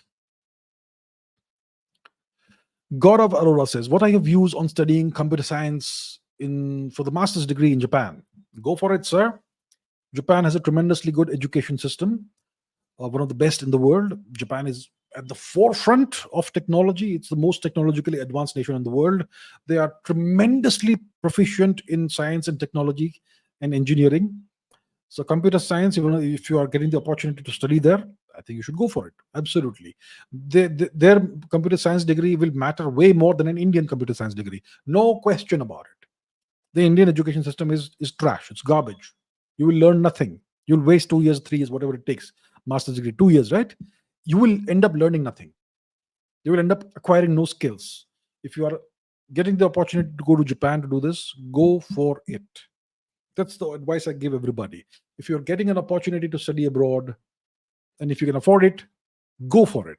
You will actually end up learning something, as opposed to spending the same time in an Indian institution. Okay, so I would say definitely you should go for it. Feminist Slayer says, how do electricity and magnetism induce each other? What kind of books will you write? We'll talk about electricity and magnetism. So there is something called the electromagnetic tensor, which I will not talk about. Okay, so how do but it comes from that, and it comes from special relativity. So if you look at a static charge, let's say I have an object which is charged and it is static, it's not moving anywhere, it's standing in front of me. So what will I perceive? I will perceive its electric field. But what if the static charge starts moving? Then that movement will produce a magnetic field. Why is that? Because moving charges, so that's how it affects the electromagnetic tensor. It depends on the reference frame that you are in. If you are in the same reference frame, then you will only perceive the electric field. But if you are in different reference frame, then you will perceive an electric as well as a magnetic field. So if you have a wire in front of you and an electric current is flowing through it, which is electrons are flowing through it, then the movement of the charge is going to create a magnetic field. Because if electrons are going in that way, it means positive charges are flowing in this direction. Essentially, you can look at it like that. So it all comes from relativity, special relativity, and the movement of charges in special relativity. It is what induces the electric and magnetic fields, and it's all part of the electromagnetic tensor. So that's kind of how it works. You can also talk about Faraday's law and all that, but that is a more basic answer. The answer lies in special relativity. If you want to genuinely understand how it happens, you've got to study special relativity with electromagnetism in context, in the context of electromagnetism, or you have to study electromagnetics in the context of special relativity. So you can study the book by who's the guy? I have it somewhere here. There's a book here, but maybe if you want, I can look it up and I can tell you. Yeah. Anish says, I'm learning to play the guitar. Any advice for me? Practice. Look, first of all, I'll tell you this. You want to learn the guitar, you want to get good at that, or learn any skill. If you practice once or twice a week, you will essentially get nowhere. You will make no great progress if you practice once a week or twice a week. So ideally, you should practice 1 hour a day or 2 hours a day. But let's say 2 hours a day is too much. Even 1 hour a day is great. Even if you do it like 5 days a week, 1 hour in each of these 5 days, you'll make good progress. Why not do it 6 days? Why not do it 7 days? Whatever works for you. So the more you practice, the more progress you will make. That's the first thing. So you need consistency of practice. Secondly, you have to decide whether you want to be a rhythm player, rhythm guitarist, or a lead guitarist. Okay? You can be both eventually, but initially, when you are a beginner, you have to pick one, lead or rhythm. So let's say you pick rhythm. Rhythm is easier. Playing rhythm is easier. You can make very good progress very fast. So when you say that you will become a rhythm guitarist, initially you learn how to play rhythm guitar, you'll have to learn the chords, the basic chords, C, D, E, F, G, A, B, C, C, D, E, F, G, A, B, right? The basic major chords, C major, D major, E, F, G, A, B major, etc. Then you learn the minor chords, you learn the open chords, you learn the bar chords. Once you are good with that, with the chord transitions, etc., you have to practice all that over and over again. Your fingers will hurt initially, and so on. You practice it over and over again. Then you can start learning the major chords, minor chords. Then you start learning the augmented chords, the suspended chords. There are hundreds of chords in that. So that takes time. And those are more complex finger shapes and all that. but that's where you bring out the real essence of music. And you got to, that takes time to master. Okay, but the basic chord C D E F G A B, the major and minor chords, minor versions, and the open and bar versions, you can master pretty quickly. Maybe in a couple of, it depends. It depends. You could do it in a month if you practice often enough, sufficiently. So that's about playing rhythm guitar. You have to master all the chords, and you have to master the chord transitions, and then you have to try to play your favorite songs. You look up the chords online if you want and start playing that. So very soon you'll start looking like you really know what you're doing. You're a good guitarist, you know. And so that's how it goes. That's rhythm guitar, and then you can start to try to figure out the chords of a song. The so and so song I heard, what could the chords be like? And you can start looking into that, how to figure out how to reverse engineer the chords of a song. Then when it comes to lead guitar, it's all about playing scales. There are all these scales that you can learn: mixolydian scale and pentatonic scale, and there are so many scales, Phrygian scale, etc. But you begin with the major scale, and you learn the various keys and so on, and then you can learn how to improvise on that. And there are so many, there's a blues scale and so on and so forth. So it's all about learning how to move across the neck of the guitar.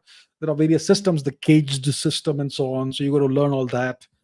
And so when it comes to playing lead guitar, it's all about improvising, it's all about creativity, it's all about thinking. And for some people it's liberating, and most people it's difficult, because creativity is hard. But there's a tremendous amount of scope for exploration in lead guitar. And then you can play around with guitar tunings. The standard EAD tuning, which is kind of boring. You could do DAD-GAD, which is beautiful. You could do open C or open G or whatever, open F, and so on. So there's a lot to do, but start with the basics. I would say start with rhythm guitar, learn all the chords, and when you are sufficiently comfortable, you can go and move into trying to play lead guitar, learning the scales and so on and so forth. But main thing, consistency, as it goes with any skill in the world. You want to become a better mathematician, once again, practice, practice, practice, practice. You want to become a better soccer player, practice, practice. Whatever in life, it's a skill. It applies to every skill. Practice consistently and focus on the basics first, build a good foundation, and then move ahead, build on top of the foundation. That's how it goes with everything. All the best in your guitar playing journey. And maybe you could consider hiring a coach or a teacher, or taking guitar classes perhaps. uh, that's something many people do. I am not aware of how good or bad it is, because I've never had a guitar coach, guitar teacher. I'm an entirely self-taught guitarist, so I don't know about that, but maybe that could also be beneficial. Yeah. So, and there are guitar books, etc., available online, how to read notation and how to, they will give you a bunch of exercises, etc., and you could look at guitar YouTube videos and so on. So a lot you can do, but I would say focus on the basics, the fundamentals, and consistent practice. Rainbow says, how many hours of sleep is healthy for an adult human being to function actively? I believe the average amount of sleep the average person needs is 8 hours, roughly. So if you take the entire bulk of humanity, what, 8 billion or whatever the number is, and you calculate the average of how much amount of sleep they need, ideally, it will work out to be around 8 hours. And it depends on each person. Some people need 7 hours, some people need 10 hours, and there are some people called elite speakers, elite sleepers, who need 3-4 hours. So, for example, Margaret Thatcher, the former Prime Minister of the UK, I believe she was okay. She was fine with 4 hours of sleep, and that was enough for her.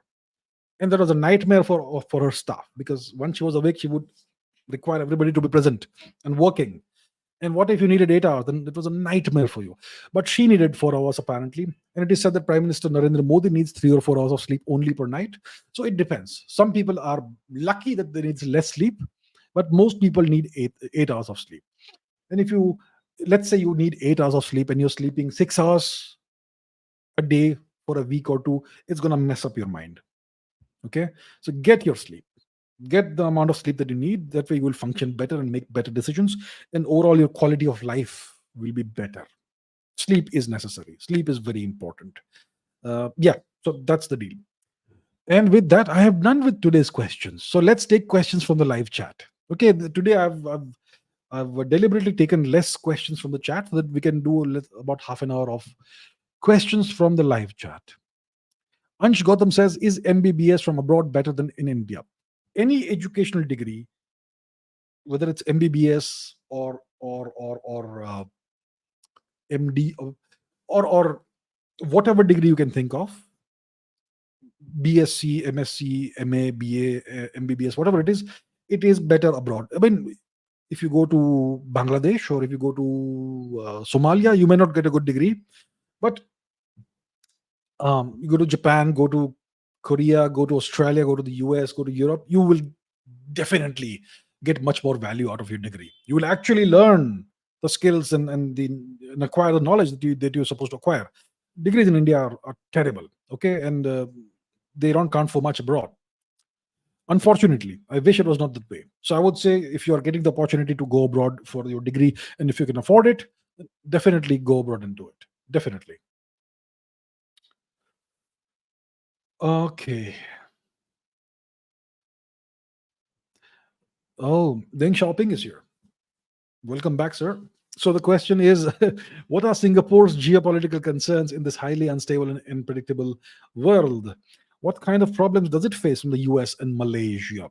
A good question. Yes. So where is Singapore? I hope most Indians would know where it is, but let's see. Okay. Singapore is, you go east of the Sea of Kalinga, Bay of Bengal. You go east of the Andaman Sea. You go into the Malacca Strait, and then you come to Singapore. Singapore is essentially at the southernmost tip of Malaysia. Okay, that's what Singapore is. So Singapore is a nation state. It's an island state, so to say. It is named after what? Singapore, right? The city of lions. So Singapore is a major economy, global economy. It's an independent nation. It has an important port, uh, and it's an ally of the US. Okay, Singapore is a US ally. So what are Singapore's geopolitical concerns? Singapore's geopolitical concerns is that its economy should keep on doing well. It should remain connected with the world. It should not come under pressure from any other nation except the US, and so on. Uh, because it is such a small, geographically small nation, uh, it is not that important from geographical perspective. Geopolitically, it is an important it has an important strategic location. It is kind of a US proxy state, you could say, to a large extent. Um, so, and they have a very good port where US aircraft carriers can dock, US submarines can dock. So that gives the US a very important base in the region. There is that. The Chinese kind of admire Singapore. They admired Lee Kuan Yew, but they are aware of Singapore's. Obviously, they'll be aware of Singapore being a pro-US nation. So the main concern for Singapore is that it should remain independent, and there are no threats to its sovereignty, as we can see. Nothing from Malaysia, nothing from Indonesia. Um, they would want the economy to keep doing well. It's doing well. It has this laissez-faire economic model. There is that. So it doesn't face any problems from Malaysia. From the perspective of the US, Singapore is a pro-US nation, and they kind of, well, do whatever the Americans mostly tell them. They don't go against US wishes, more or less. There was this famous case in the 80s or 90s. There was this American national who had been charged of some crime in Singapore, and he was sentenced to caning. What is caning? You take a cane, a stick, and you whack that person on their behind or on their back. And he was sentenced to a certain number of lashes in Singapore, American citizen. So the Americans got very angry about this. The US State Department summoned the Singapore ambassador and gave that person a tongue lashing, apparently. But Singapore did not bend to the US will, and that guy, the American criminal, was indeed caned as per the law. So Singapore can get away with small things like these, minor things like this. But from a geopolitical perspective, they cannot go against the wishes of the US. So that is overall the situation of Singapore. A reasonably friendly country with India.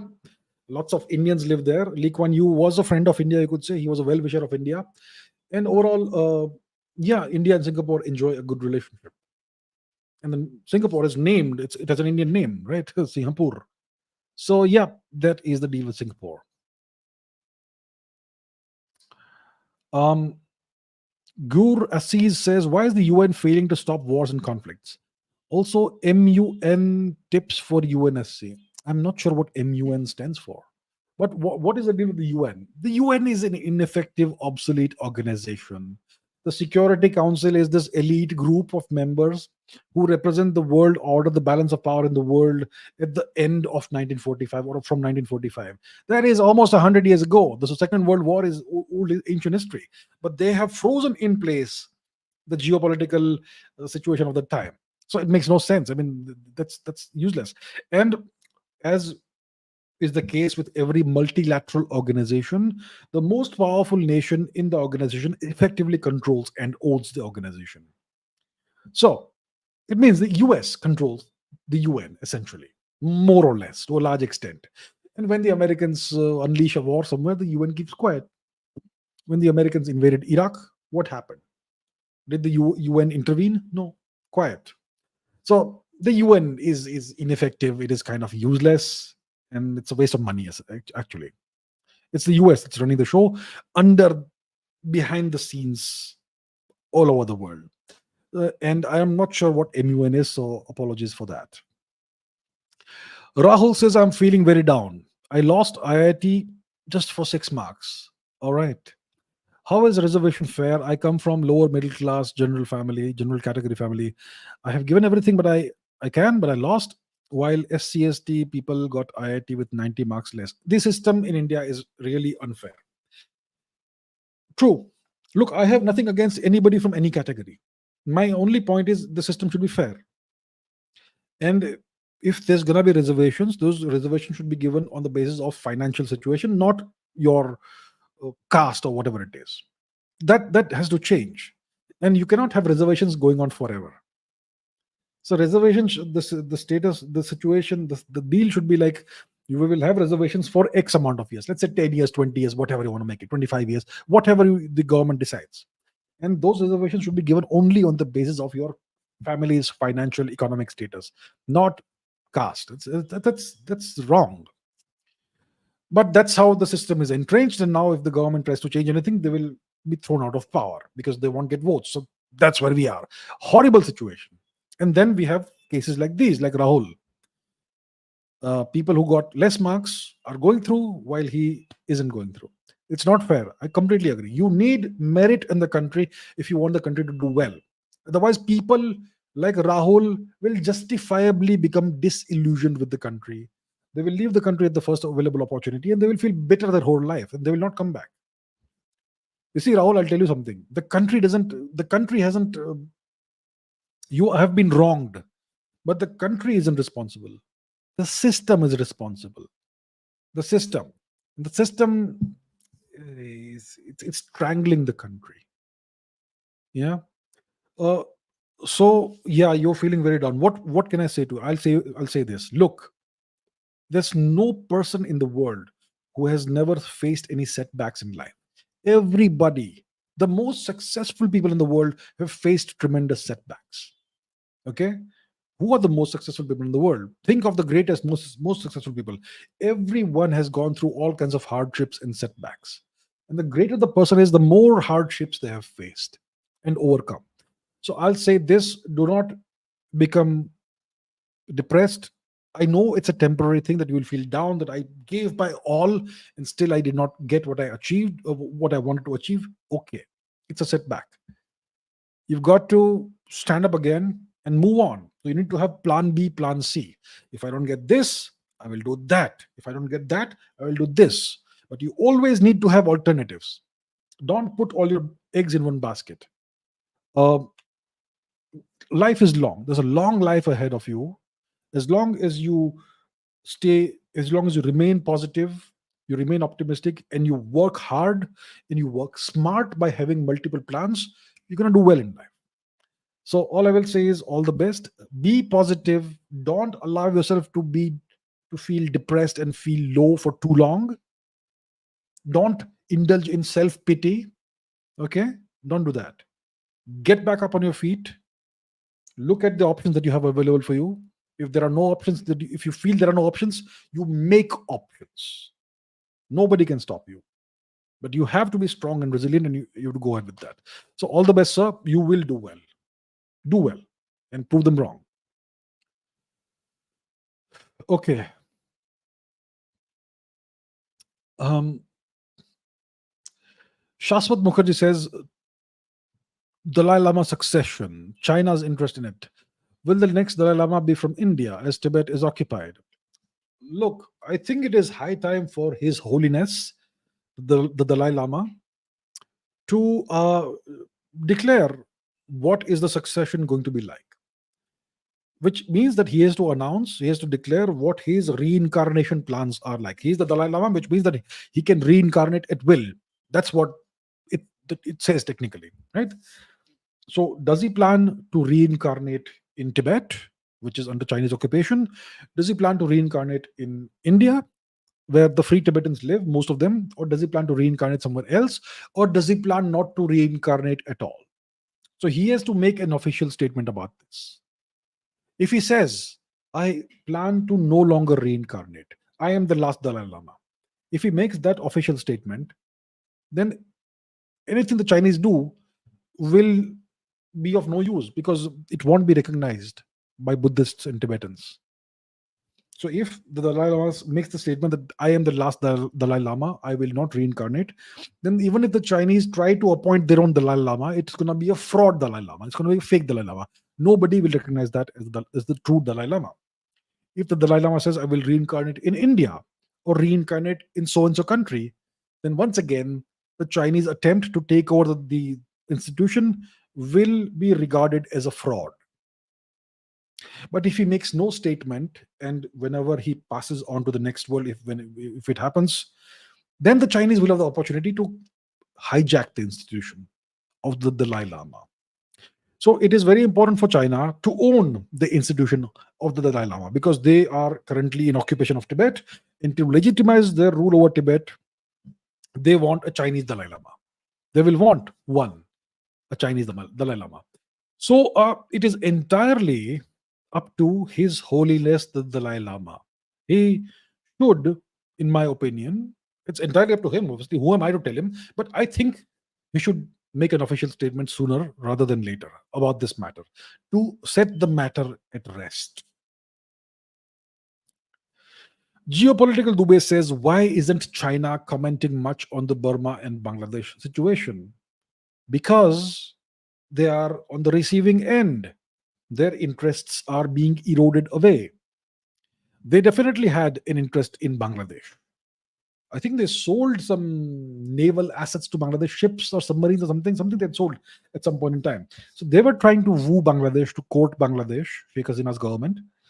But now the US has taken over. There's a puppet regime. Mohammed Yunus is the puppet prime minister of Bangladesh. And so Chinese, whatever influence they had, has evaporated in Bangladesh. When it comes to Burma, the military government was pro-China. And now there's this civil war going on in Burma. The northern half of the country, more than the northern half, is in rebel hands. The rebels are all Kuki and various other tribes people, all converted to Christianity, all essentially US agents. So once again, the Chinese influence in Burma is evaporating. And as you can see, the Chinese have refrained from doing anything about this because they don't want to enter into any kind of conflict with the US. So China is very much on the back foot. They are on the receiving end. Their interests have eroded away very rapidly. And so when you are in that situation, you keep quiet because you have already lost your influence, your power projection in these countries. And now if you say something about it, you will lose face too. You will face public humiliation. Right now you keep quiet and no, at least you don't get humiliated. So that's what's happened. The Chinese are very big on saving face. So they're saving face right now. Okay, what other questions? The Big G says, I'm currently pursuing BBA first year from a tier 3 college, and I currently have an opportunity of pursuing the same from IIM, but the fees are very much more. 22 lakhs. The IIM fees are very high. 22, 26, I'm not sure. Yeah, but you're saying 22. Okay. So what should you do? Look, you've got to be able to afford the education that you wish to pursue. Um, you cannot bankrupt yourself or your family in the process of getting a degree, because your degree is going to take you forward in your career only to a certain extent. At the end of the day, it's what you make of your life that's going to matter. Look, degrees in the long run don't matter that much. When you are 40 years old, no one will care what degree you got from where. Maybe people still do in India, but in a few years' time, the situation will change. So I would say that IIM, if you, it's definitely one of the best institutions in the country.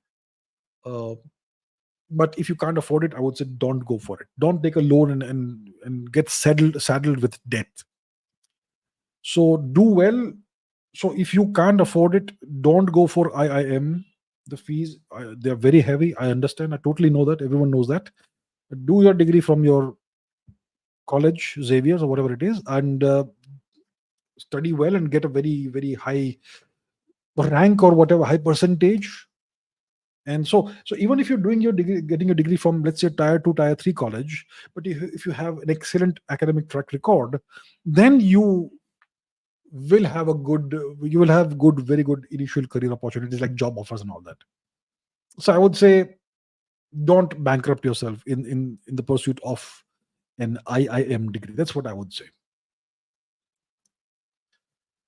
Okay.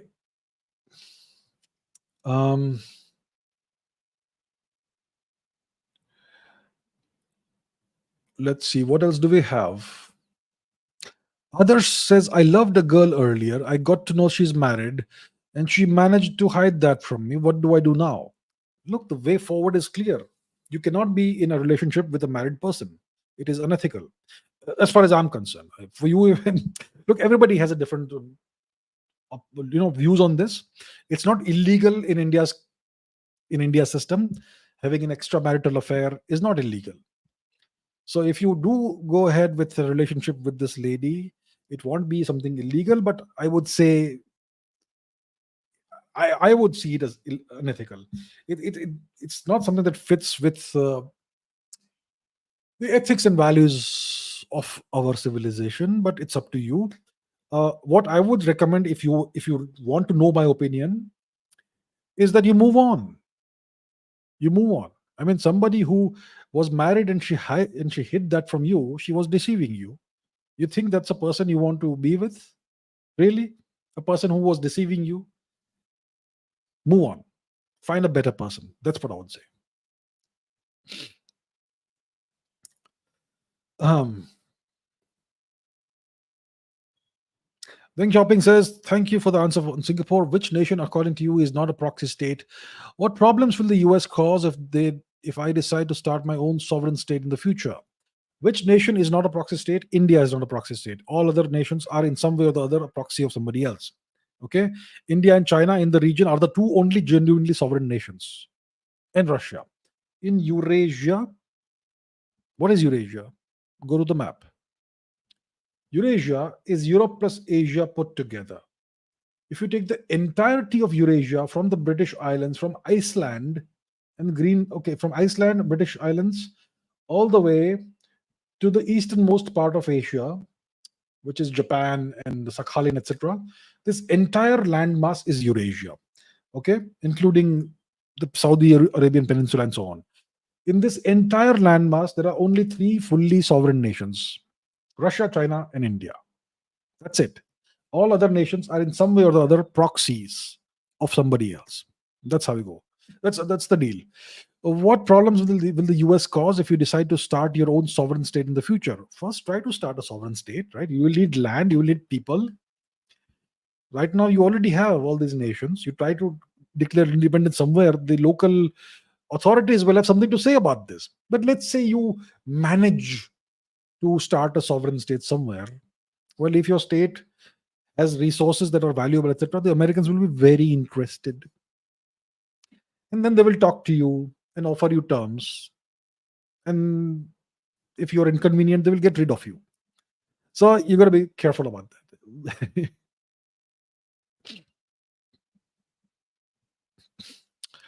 Okay, Anish asks a good question. Iran. Is Iran a proxy? I would say that Iran is not completely a proxy of anybody else, but Iran is greatly beholden to China and Russia. Okay, the Chinese are investing. The Chinese have inked a 25-year strategic partnership agreement or something like that with the Iranians. They're gonna invest about, I don't know, 40 or 400 billion dollars worth of money in Iran in exchange for Iran selling energy to China at a significantly discounted rates. And Iran is under this immense burden of sanctions from America, from the West. It is cut off from the rest of the world. So Iran is heavily dependent on China. India is not in a position to buy Iranian energy, oil, and gas because of American pressure. So Iran is heavily dependent on China. It's also heavily dependent on Russia. And Iran is selling drones to Russia, and it is acquiring Russian weapons and so on. So Iran is heavily dependent on China and Russia. Without their support, Iran will be destroyed. So you could say that Iran is kind of a proxy of China and Russia. Okay, that is simply the way the world works. It is. Rabi says, well, thank you so much, sir. Thank you. Appreciate that. Love you back. Clevin says, saw a tweet recently that the Dutch ate their prime minister. Can you shed some light on that? I think it's something that happened like 400-500 years ago. I don't remember which year, which century it was. But one of the Dutch prime ministers and his brother was, along with his brother, was lynched by a mob of Dutch people. And apparently they ate him. Like the crowd ate parts of him. So weird, but there you have it. There you have it. Okay. What other questions do we have?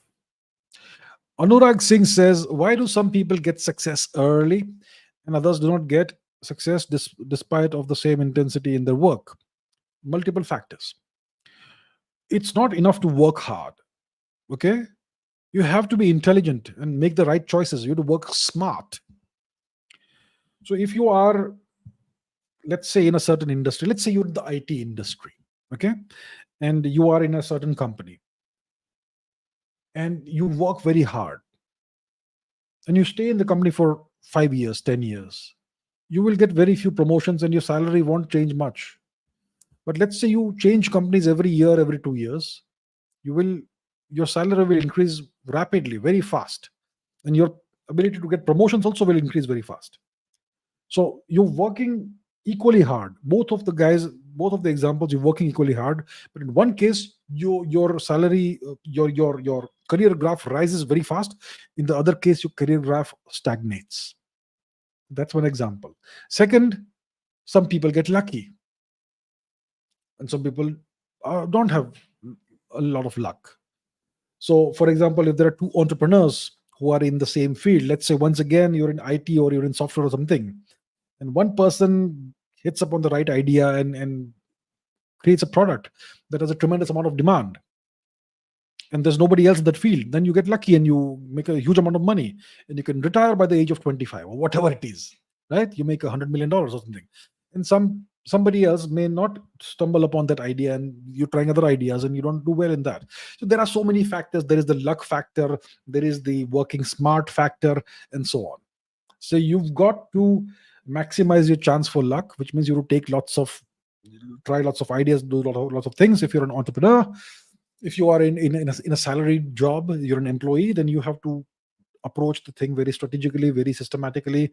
Don't get stuck to the same company for 5-10 years. Move to a different company every 1 or 2 years. That way, and do well in that 1 year or 2 years you're in this company, so you can demonstrate your skills and your values and the value that you bring to the company that you are trying to go into, and that's what you do. So that's the reason. Okay, there are so many factors involved in this, and you have to be really smart about that to succeed. Okay. Polomi says, "What are the akashic records?" Apparently, it's the record of all the good things and bad things you've done, and all the actions you've taken across lifetimes. So it's the register in the cloud, let's say, of all the actions that you've taken over your multiple lifetimes, and the merits and the demerits of your actions. So that is how your karma is decided. That's apparently what akashic records is. I am not an expert in this by any means, so that is my very limited and rudimentary understanding of what the akashic records are. um Sri Ramachandraya Namaha says, "How does Jupiter have gravity, even if it's a ball of gas?" It's a gigantic ball of gas with a tremendously large mass. Okay, let's take a look at Jupiter. Let's go to Google. Let's Google Jupiter and see the images. Okay, and I'll explain the scale, the scale of Jupiter. Jupiter, and let's see here. So this is what Jupiter looks like. Let's take a big image, size large. Okay, and here's an image. Why is it not large enough? Come on, this one. Oh, this one. So you can see that Jupiter has this red spot, right? This gigantic red spot. It's called the red spot of Jupiter, and that spot itself is a big storm, and it is large enough to engulf two Earth-sized objects. That's how large Jupiter is. Okay, and the density of Jupiter, for the most part, is similar or greater than the density of water, especially as you go deeper into the atmosphere of Jupiter towards the center. So even gas molecules have mass. One hydrogen molecule has a very small amount of mass, but mass adds up, right? Mass adds up. You take 1 liter of liquid hydrogen, it has mass. It has weight. And this is kind of liquid hydrogen, especially if you go deeper inside. So it is gigantic. Its scale is immense, and that's why it has a tremendous amount of gravity. Largest planet in the solar system, right? And it does a tremendous job of saving us from asteroids and all, because it has gathered, shepherded a large number of asteroids in its Lagrange points, the Trojan asteroids. And there you have it. Yuvraj Singh says, "Does India have megaton yield bombs?" Well, if we have, we will not talk about them. So, and that's classified information that people like me and you are not supposed to know about. So I don't know. Okay, but yeah, problem we may have it, perhaps, or may not, maybe not. I have no idea. There's no way for me to know that. Ubendran says DRDO has already developed a 73 kilonewton engine. Why can't DRDO design a twin engine aircraft using that engine? Can deep state, like, okay, let's take one question. Can mix two totally oil and water like questions. Okay, the kilonewton, 73 kilonewton engine. We are obviously talking about the Kaveri engine, right? That has been in development since 3000 BC or something. Kidding. You know what I mean? And the institution in charge of that is the GTRE, the Gas Turbine Research Establishment in Bangalore, I think. So that's where the development is happening now. Apparently, the output, the thrust of this Kaveri engine is roughly 70 or so kilonewtons, and the requirement is that it should be 95 or something. So what you're suggesting makes sense. Instead of a single engine aircraft, have a double engine aircraft with 270 kilonewton engines. So the total thrust is 140 kilonewtons, which is more than sufficient. It's a powerful enough thrust. If you look at the Rafale, okay, let's take a look at the Rafale. Let's Google this, okay? Let's go to Google and let's find out what is the thrust of the Rafale engines. The Rafale is a twin engine aircraft. Rafale jet. Okay. Dassault Rafale. So what's the engine that it has. Let's search for engine. Twin engine, blah, blah, blah, blah, blah, etc., etc. What engine does it use? It was using those F404 engines, blah, blah, blah. Pending the availability of this and so on. Snecma M80. Let's quickly find out. Okay, it has the Snecma M88 engine. It has two of these. Now the Snecma M88, what is its thrust? Let us see the thrust that it has. Thrust 73 kilonewton. For light. Okay, so the one that powers the Dassault Rafale is 73 kilonewtons, which is more or less similar to. Now let's see the Kaveri engine, shall we? So this engine that powers the Rafale has a thrust of 73 kilonewtons. Now let's see the Kaveri engine. Kaveri engine. What is the thrust that this guy produces? Thrust. Maybe it's overweight or something, but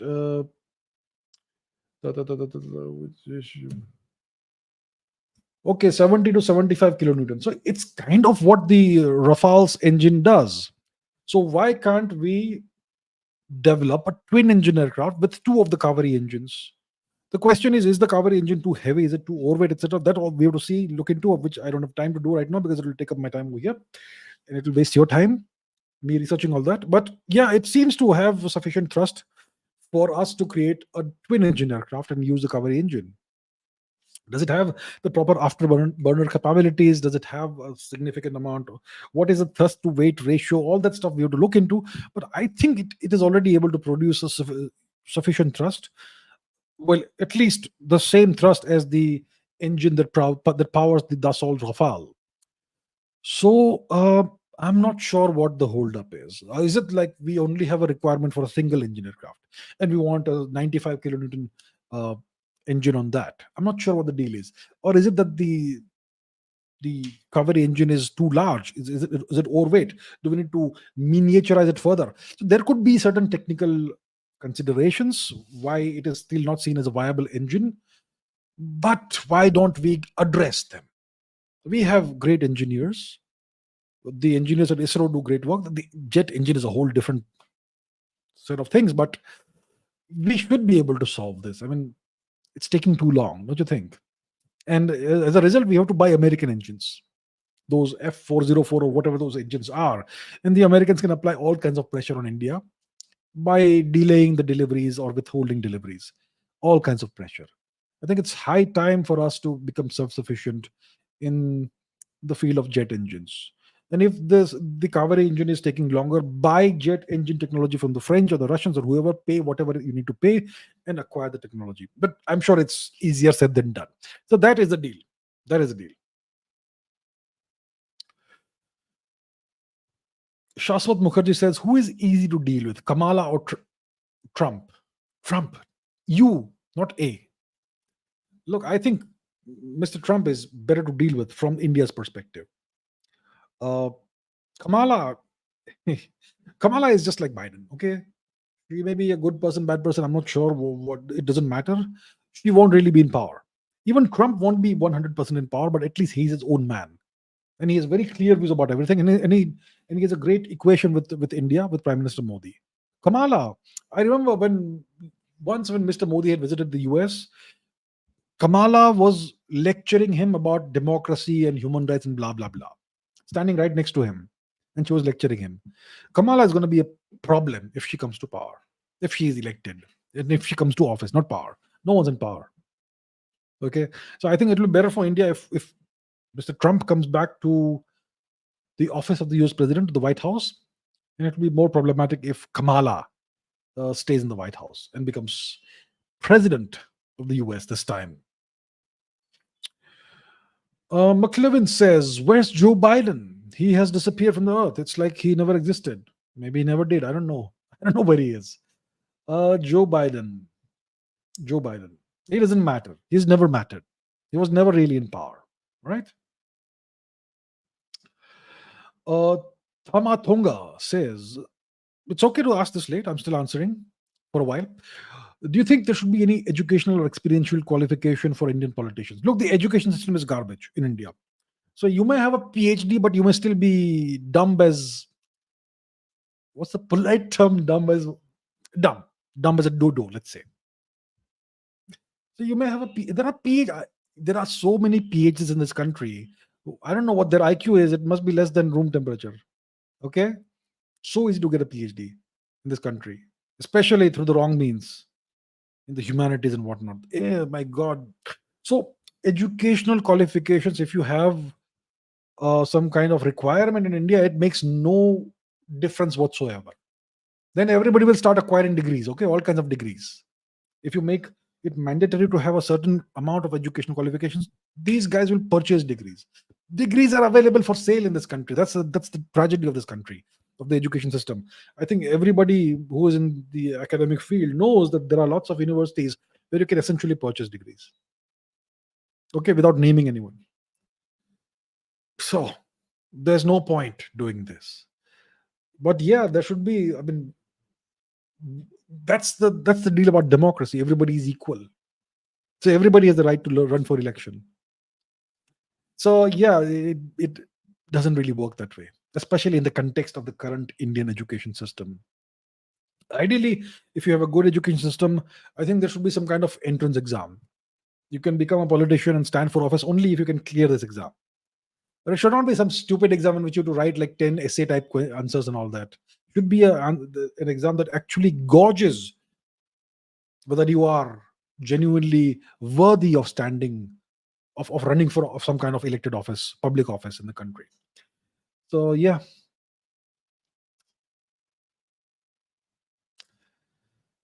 uh, Ravi Tejan says, can we flex by testing a nuke that has a yield in excess of 100 megatons? Right now we can't flex testing any nuke, not even a 20 kiloton nuke. Okay, we can't. We can't test right now. The moment you test, you'll have sanctions imposed upon you. So not happening. Grimzobad says, do you ever see India transitioning slowly into an imperial dictatorship? I'm completely sick of democracy and it doesn't work for us. Not in the current scenario, not in the foreseeable, immediate or medium term future. Not happening. Not going to happen. The current system is very deeply entrenched, and everyone who comes to power through the system worships the system. Because if this system brought you to power, why will you not want the system to continue? So I don't see India transitioning into an imperial democracy without some kind of very, very radical event like a genuine people's revolution or something, which is easier said than done. So, and revolutions are dangerous because they are destructive and they cause a lot of damage, usually more harm than good. So I don't see India transitioning into an imperial dictatorship. What by what means could that happen? Well, a plausible way of that happening is that somebody comes to power as prime minister with a gigantic majority and then decides not to leave office, and the military cooperates, and the system also cooperates. Well, the system is deeply, well, won't work. Not anytime soon. I know why you're sick of democracy. Yeah. Dinesh Singh says, can India play the role of a mediator in the Russia-Ukraine war? Thank you. So look, India is uniquely positioned as a bridge between East and West. How is India uniquely positioned? India can engage with Russia with a great amount of comfort and a great amount of trust vis-a-vis Russia and India. Similarly, India can engage with the West, the US, etc., with a great amount of comfort and trust. So we are in this unique position that we are the only nation that has this equation with both sides, East and West, US and Russia. So yes, if both sides want mediation, India is ideally positioned to be the ideal mediator. So India can play the role, but only if both sides desire. Russia has said that it wants to negotiate. It wants diplomacy. The Americans don't want diplomacy. They they want this war to continue. So that's why India is not currently in a position to mediate. But if the Americans agree for a diplomatic, if the Americans agree to explore a diplomatic solution, then India could be possibly the ideal mediator between the two sides. Okay. Vidhi Manyar says, why is Mr. Gandhi, Mr. Mohandas Gandhi, called the father of the oldest civilization? This also belittles the contribution of other freedom fighters as well. Why has nobody ever challenged this in the Supreme Court? Supreme Court. Look, I don't think he's officially the father of the nation, and he is the father of the nation, not of the civilization. I mean, whoever calls him the father, they call him the father of the nation, not the father of the civilization. And India as a nation state came into existence only in 1950, right? When when India became a republic. In 1947, India became a dominion of the UK, of the British Empire. It's in 1950 that India became a republic. So so that's when India became a nation state, and those who revere Mr. Gandhi call him the father of the nation. And I don't think it's an official title, so there's no challenging it because it's not official. But yeah, the narrative has been constructed that Mr. Gandhi is solely responsible for India's freedom, and he magically got us freedom because of non-violence. All that is, well, you know how it works. It's all narrative. It's all propaganda. And it also definitely belittles the contribution of the freedom fighters who actually died. Okay? Who'd actually died? I mean, thousands, tens of thousands, millions were murdered by the British. In the aftermath of 1857, the British killed at least 10 million Indians in retribution. Okay? Nobody remembers those people, our people who died for us. No one remembers them today. But Mr. Gandhi, father of nation. So I'm glad people are now beginning to wake up and beginning to realize what the proper context of India's freedom struggle is. It was a bloody freedom struggle. So many of our people died. And what about all the 100 plus million Indians who were starved to death in artificially engineered famines? Those are also victims of our freedom struggle. Unwitting victims, but certainly victims. No one remembers them. Why is there no day of remembrance in India for the victims of the British engineered genocide of Indians? Why is there no day of remembrance of that? But we remember the people who really did not do much, sadly. So, uh, okay, let's take one or two more questions. Where is it? Where is it? Where is it? I saw something and it disappeared. Okay, let's see this. Harshal Mungikar says many US companies outsource their work to India. Many such companies pay Indians in US dollars. Is this transfer of US dollars to India helping the Indian economy? To some extent, it may. But what you want is investments of billions of dollars, hundreds of billions of dollars, billions. So a little bit of money trickling in through these transfers of money to various Indian employees. It doesn't make a huge dent in the Indian GDP. What you want is large scale foreign investment, greenfield investments and whatnot in the Indian economy. And so that is what makes a genuine difference. So these little amount of money coming in through each person, I'm sure it contributes something, a few drops in the ocean, but overall it doesn't make a gigantic difference. It makes a small difference for sure. Okay. Gaurav Arora says, please explain about planet 9 in the solar system. So when I was a kid, as when I was growing up, planet 9 was Pluto, but now Pluto is no longer a planet, apparently. Some bureaucratic minded person decided that Pluto is no longer a planet. It's a minor planet or a dwarf planet. So we now officially have only 8 planets in the solar system. And then there is talk of planet 9. So what is this? So if you look at the orbits of the various objects in the solar system, they're all aligned in the same plane, right? The same plane. Mercury, Venus, Earth, Mars, Jupiter, Saturn, Uranus, Uranus and Neptune, they're all in the same plane. Pluto is kind of weirdly eccentric. Uranus is a weirdly uh, oriented uh, rotational axis, but more or less in the same plane. But there are other objects beyond the orbit of Pluto, the minor planets, the planetoids, the planetesimals, etc., that have very strangely skewed orbits, not along the plane of rotation of the solar system, but very strangely aligned. Okay, very strangely oriented at sharp degrees to the plane of rotation of the solar system. That kind of tells you that there is something out there that is affecting these objects, and and it has skewed their orbits.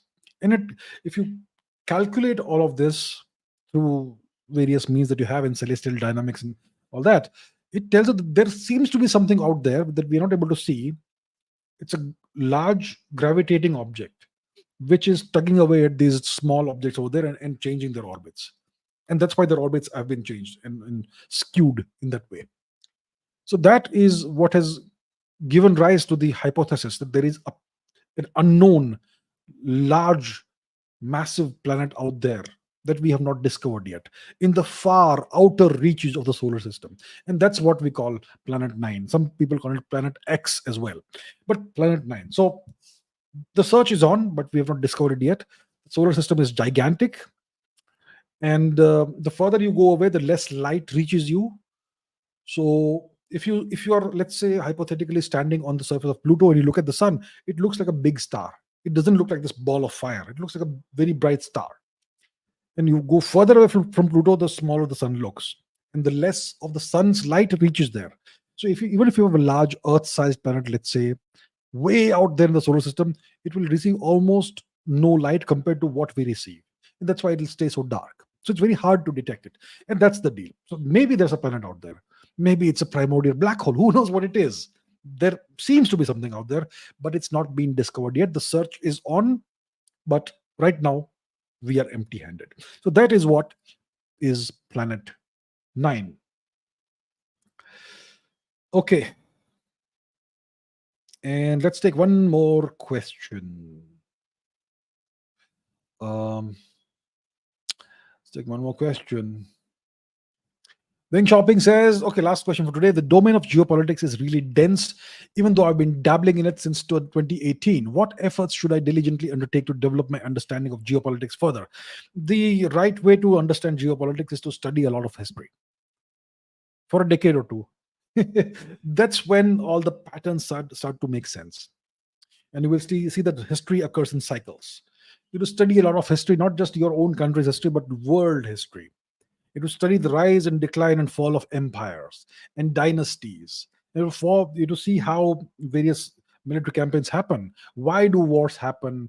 And how do wars go? And so many things. So there's so much involved in this. There's human psychology involved. There's human nature involved in this. So you study a lot of history. That's when you start seeing all the patterns and cycles of human history.